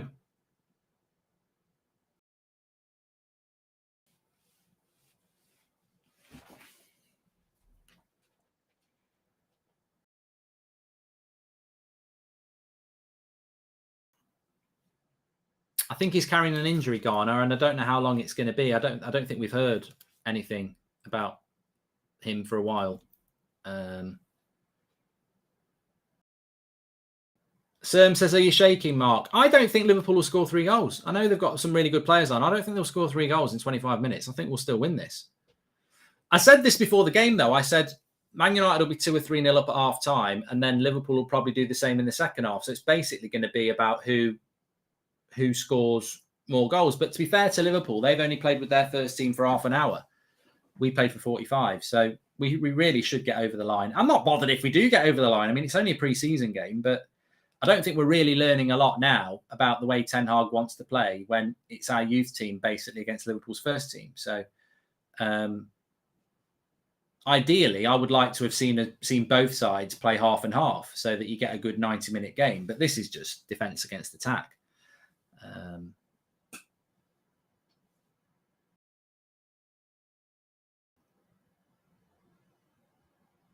But I really don't think either manager or players are going to be that arsed about winning or losing this game.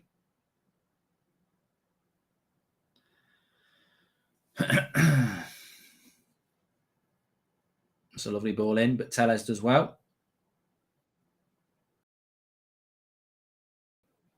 Oh, Eric Bailly, what are you doing?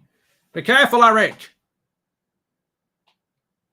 Davide's got it. Recovers well. There is a trophy, though. There is a trophy, apparently.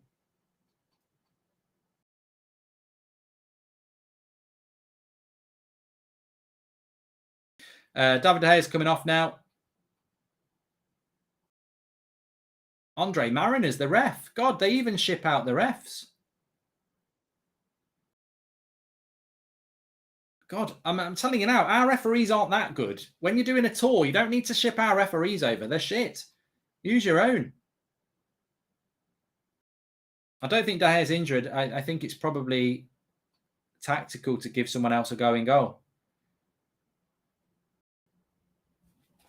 I might be wrong, but I don't think he's injured. He's walking off absolutely fine.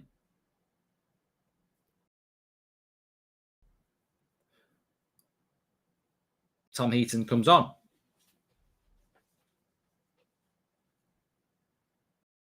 We're only 5 subscribers away, literally only 5 subscribers away from 379,000. So please do subscribe, bottom right-hand corner.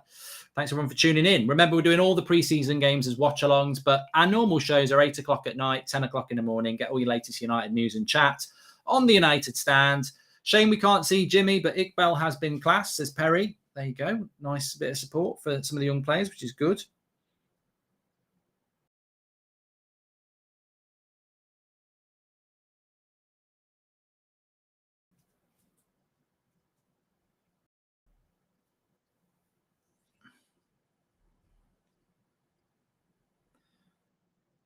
Liverpool on the attack. Nice ball over the top. Eric Bailly. Eric Bailly will enjoy this, though. Backs to the wall. You know, last-ditch defending.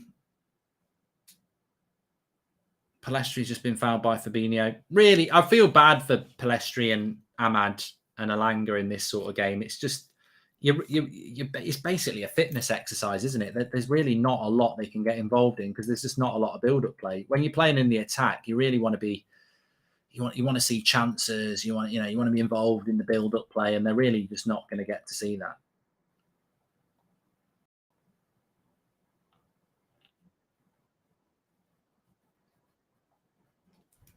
There you go. It still works.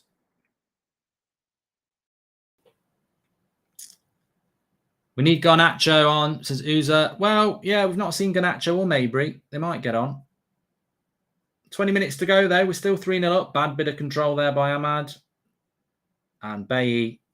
Bailly's played well. I know he's limited in relation to his ability to pass the ball out from the back, but he's been rather composed. Well, good shot by Darwin Nunez and a good save by Tom Heaton there. From that angle, it was looking to get off it. Looking to get off the open his account. Good shot. Forget McFred. Iqbal's where it's at, says Ali. Mark, just say it. We're going to win the league. Imagine this when Frankie and Ronnie come. Anthony too, hopefully, says Red Devil. And Mark, I'm just happy to see United with a real coach. Palestri and Ahmed should get more meaningful minutes in the Australia leg. Hopefully keep it up, says Bryce Jones. It'll be a very different. RJ Day, welcome to Members Club. Mark, do you think De Gea's injury is serious? No, I think it was tactical, Ryan. I think Tom Heaton was always going to come on for 20 minutes. Keep up the good work, mate, says Wayne. Thank you very much. I think it'd be interesting to see what we do against Melbourne Victory because we should win that comfortably no matter what team we put out. So I don't know whether he'll mix it up. I don't think there's any point against Melbourne Victory playing the first team and the second team again. I would mix it because they're... But maybe he won't. Diallo's getting a bit of stick in the chat. It's pre-season, everybody. And he's not a centre forward. He's not a solution either for next season. Liverpool are always scheduled to play a different 10 every 30 minutes for fitness, says Tony. There you go. I don't think United have got a squad big enough to do a different 10 every 30 minutes. Will there be a bus parade when they get back, says Super Duper? You never know with United. If it was left to a United social admin, we probably would. We're not going to Australia. We've cancelled the games against Villa. We've beaten Liverpool. We're having a bus tour around Manchester. It's scheduled for Saturday.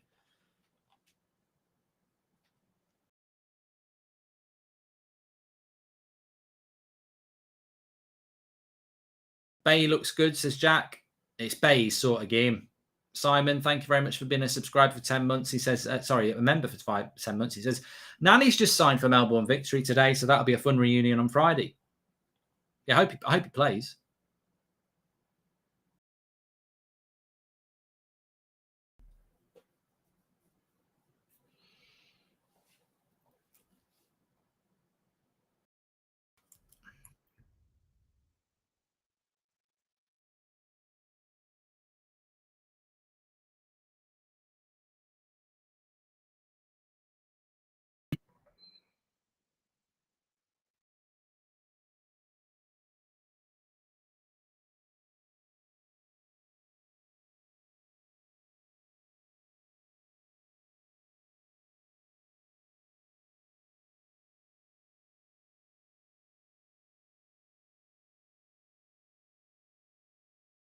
Just gone off here.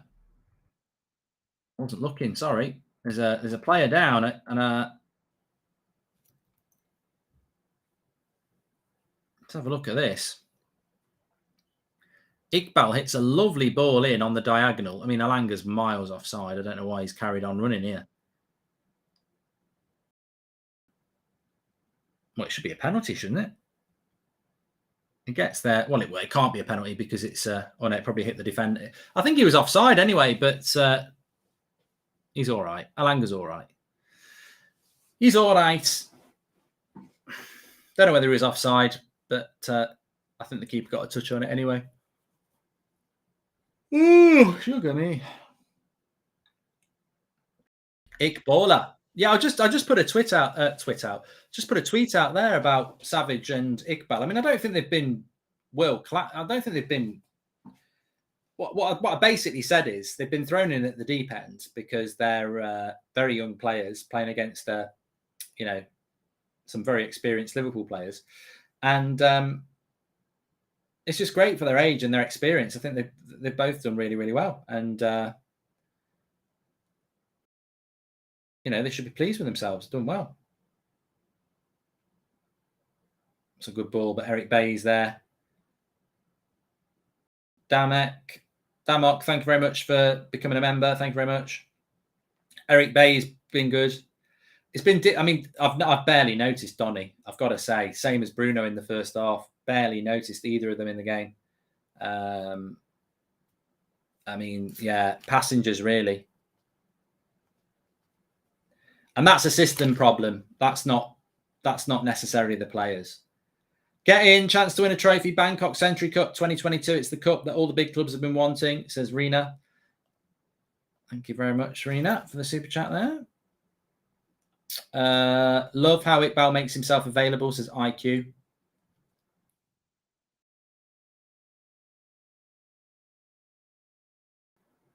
White Owl says Donny is useless as a 10, not his best position. But that's where he was used for Ajax. Under Ten Hag.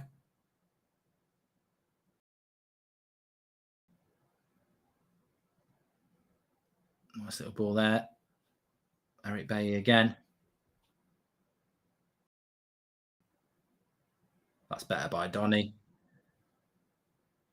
Bit loose. What's happening with Dishon Bernard? Any news? Says Chilled Aussie. I don't know.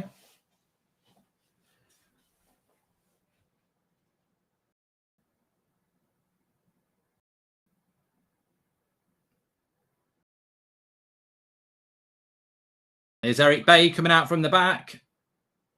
There's a chance here for United to catch him on the break. Liverpool have committed a lot of men forward. Palestri slips it in. And he gets it back. And Palestri makes it 4. Sit down. Sit down. I tell you what. United's C team is beating Liverpool's A team. Carved them like a Christmas turkey. Bangkok Century Cup winners. You'll never sing that, Liverpool. You can take your Champions Leagues. You can take your Premier Leagues. You can take your FA Cups and your Carabao Cups. But you know you wanted this more than anything. And you're not going to take it. It's 4-0. Palestri. Super Cup.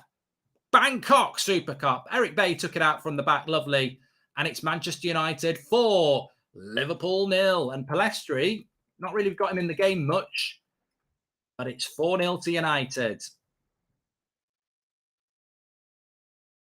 Pre-season. Don't you just love pre-season? Can we get 3 points for this? Does it count? Can we have 3 points for this?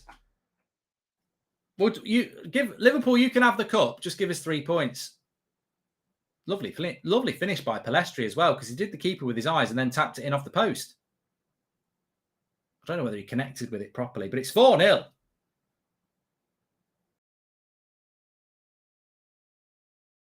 Puts a smile on the face, keeps the confidence up.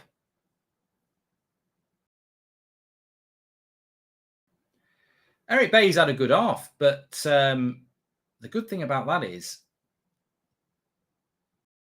hopefully someone will come and buy him. He's a bloody good player, Eric Bay. He'd be a good signing. There's no future for him at United.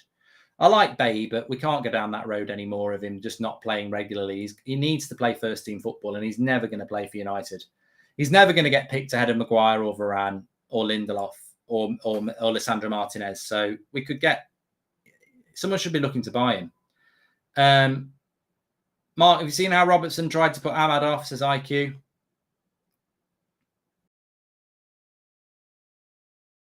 Well, it'd be nice to keep a clean sheet. 12 minutes to go. Winner shouldn't get a cup, should get a 15-point lead at the start of the season, says Hugh. I'm all for that, Hugh. That's what I want to see. I want to see United getting points for this. If Eric Ten Hag wants so many Ajax players at United, then why didn't he just stay with them, says Alex. And Liverpool are taking one hell of a beating here. It's like the ultimate Thai massage, says Nick P.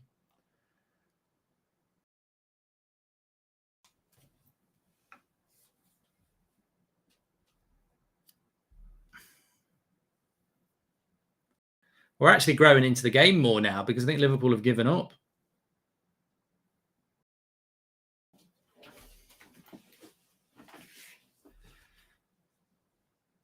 $4-0 to Bank. I'm not reading that. When you start reading one and you think, no, I'm not reading that. I can't read that.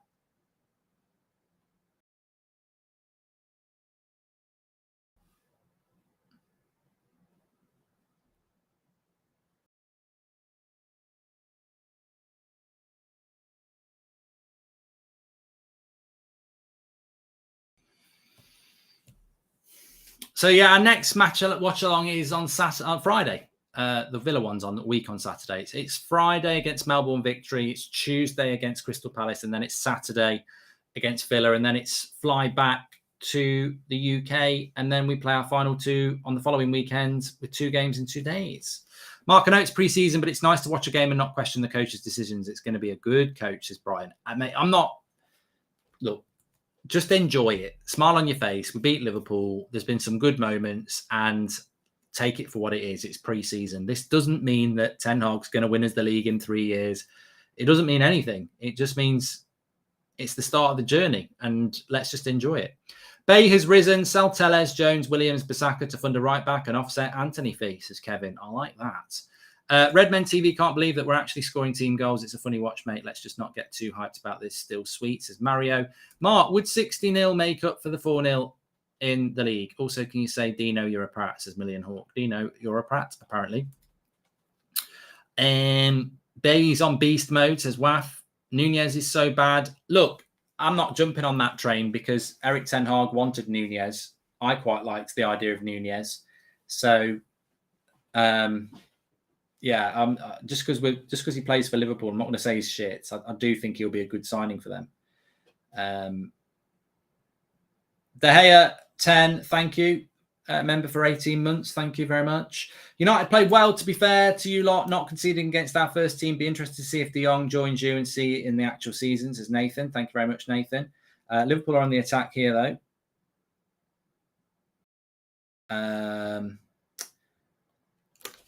I hope FSG open their eyes, get rid of Klopp and sign Sean Dyche, says Anurag. I do as well. I'd love Klopp to leave Liverpool. He's a terrible coach. Get rid of him. He'll never do any good.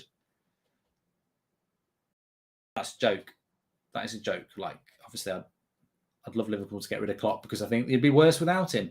Good one, Ten Hag. He's just got a smaller budget, says Callum. Yeah, I would hope that doesn't have any impact because this is just a pre-season game. This means nothing. Like, we still need to buy 5 players. Mark, forget the Super League, says Liam. It's all about the Century Cup. Ronaldo, forget the Champions League legends. It's all about the historic trophy. Century, come on. Well, Ronaldo will be gutted at home, Liam. He'll be crying. He'll be like, this is the trophy I wanted to win. Calm down, United fans. Wait till we play in the league. Hardly a game we're going to exert ourselves in, says Andrew. Mate, I am not one of them, so I don't want to be classed as one of them. I'm not overhyping this. It's just pre-season. Like, but it's nice. It's nice. It's just nice to have a positive start to the pre-season. That's all it is.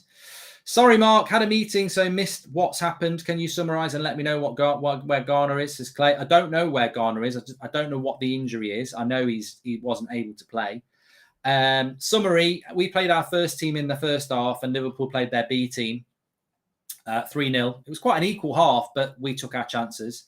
Second half, we played our B team and Liverpool brought on their A team for the last half an hour and we scored the fourth. So I think in fairness, it's been quite an equal game. When we played their B team, it was quite equal. And when they've brought their A team on, it's been quite equal. So it's been quite an equal game, but we've took our chances, really. I think he's spot on with Varane, except I have a feeling it's his groin right leg. I watched him closely last year. He would stretch it regularly, says rest up, build up. Thank you very much. Charlie Savage been better than McTominay, showing good signs, says Shane. And hi, Mark, new to the channel. Don't want to get hopes up, but what? Keep up, love the chats. Do you see some new talent shining, says Shane. I think the most important thing for United is to sign players. I'm not going to get lost on pre-season. Like, we need to sign some players.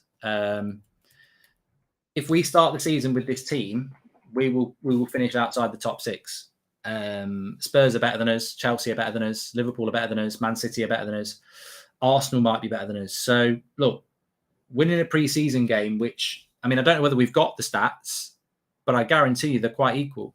And T. Vincent, welcome to Members Club. Hi, Mark. Thanks for all the grind, first of all, and just happy for United win, even though it's pre-season, but we need signings. We have little depth. I agree with that, Don. Take the positives. Take the positives. But look, we're winning 4-0. They've beat us on possession. They've passed the ball more. They've got better accuracy. And they've had more shots. So the result's really good. But I'm telling you, Ten Hag will want to be winning possession, winning shots, winning pass accuracy, and winning passes. So Joe says, Mark, just go bold. I can't go bold because we're sponsored by Wash and Go. Nice lead in there. Remember, we are sponsored by Wash and Go. If you want to get yours delivered, we've got the link in the chat through Amazon. Shampoo and conditioner. I use it every day. I've got a lovely, lovely mane of hair, and you can have it too. Shampoo and conditioner all in one. Wash and Go. Check it out through the chat. Thank you very much for sponsoring our tour content.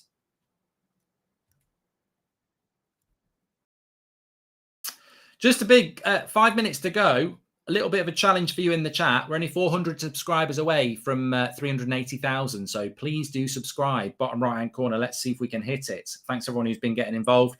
Remember, we are live every night at 8 o'clock. We'll be live again at 8 o'clock tonight as per usual. Every morning at 10 o'clock with the transfer show. I've got my match reaction coming up after this as well. So we'll be going through sort of player ratings and all that sort of stuff. And lots to get into and thoughts on the game. Let's enjoy the win. Bay's been superb, better than first half centre-back. Pollitt's in football, a joke. Iqbal Savage looks very tidy. More effort already, says David. Thank you very much, David. T. Vincent and Ubdav, thank you for joining the Members Club. And thank you very much, everyone there.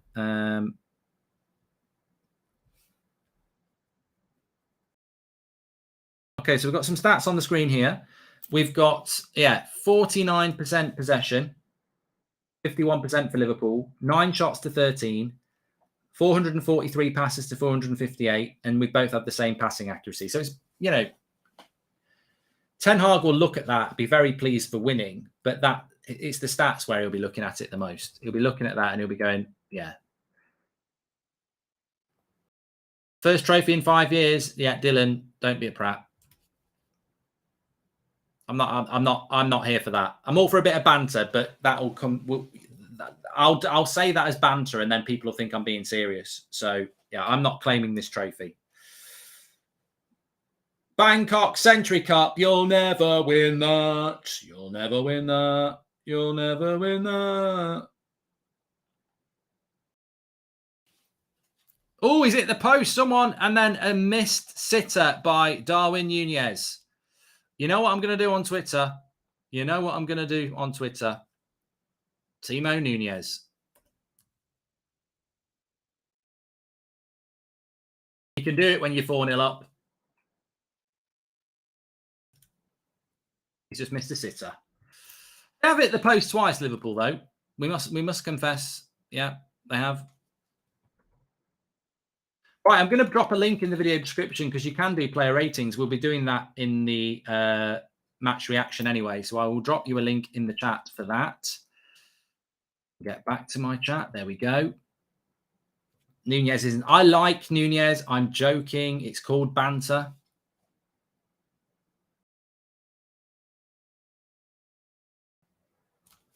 If you don't get it, you're on the wrong channel. Right, I've dropped the link in the video description for you to do your player ratings if you want to go and do that. Thank you, everybody. We'll be going through that on the match reaction straight after this stream. Let me just put that in.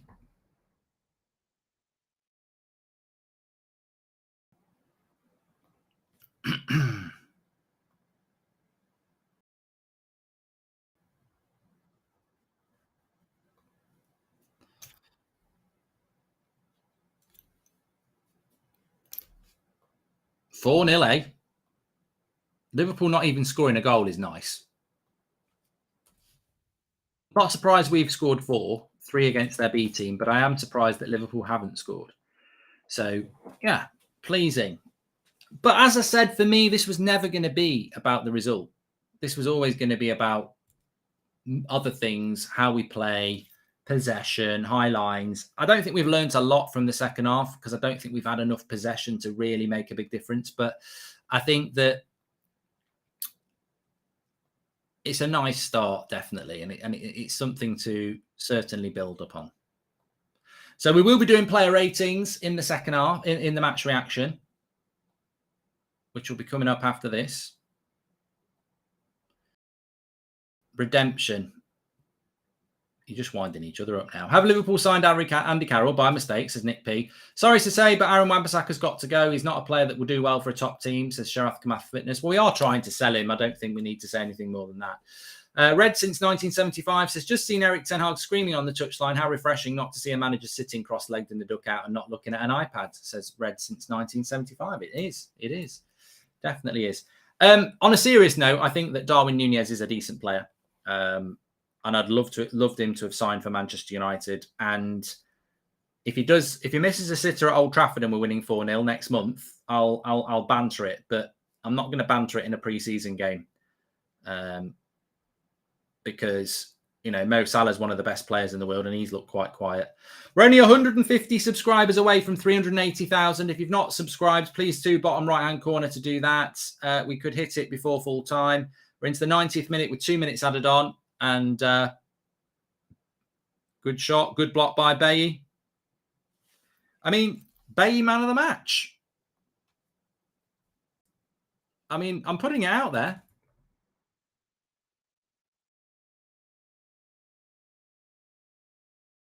He gets my vote.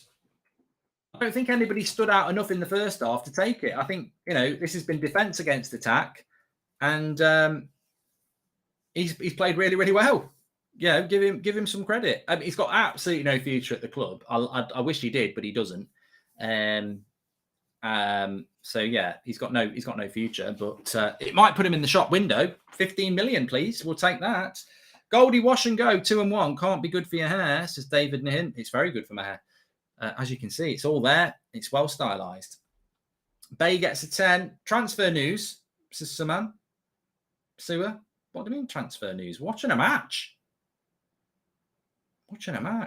Walter wants to give man of the match to Sancho. Remember, you can do your player ratings. You can go straight to theunitedstand.com and do it, or you can go through the link in the description. We'll be going through player ratings in the match reaction, which you've got to tune in for the match reaction because the player ratings is going to be hilarious. It's going to take me about an hour to do every player. How can I get involved in the United Stand? I sent an email, but anything else I can do, would love to get involved from Australia. This is Truly Balls HD. Just got to wait for the opportunities, mate, when we're looking for people. We do it twice a year, so thanks for the email. Was Rashford any good? He should have scored. I'll probably give Rashford a 6.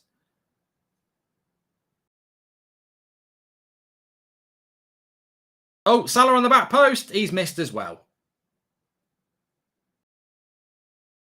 And there's the final whistle. Hey, sit down, Klopp. Sit down. We're better than you. Look, he's crying. Give him some banter, Ten Hag. Knock his cap off. Do that. Sit down. I hope you're staying for the trophy celebration. We're not going to Australia. We're coming straight back to Manchester for a bus tour.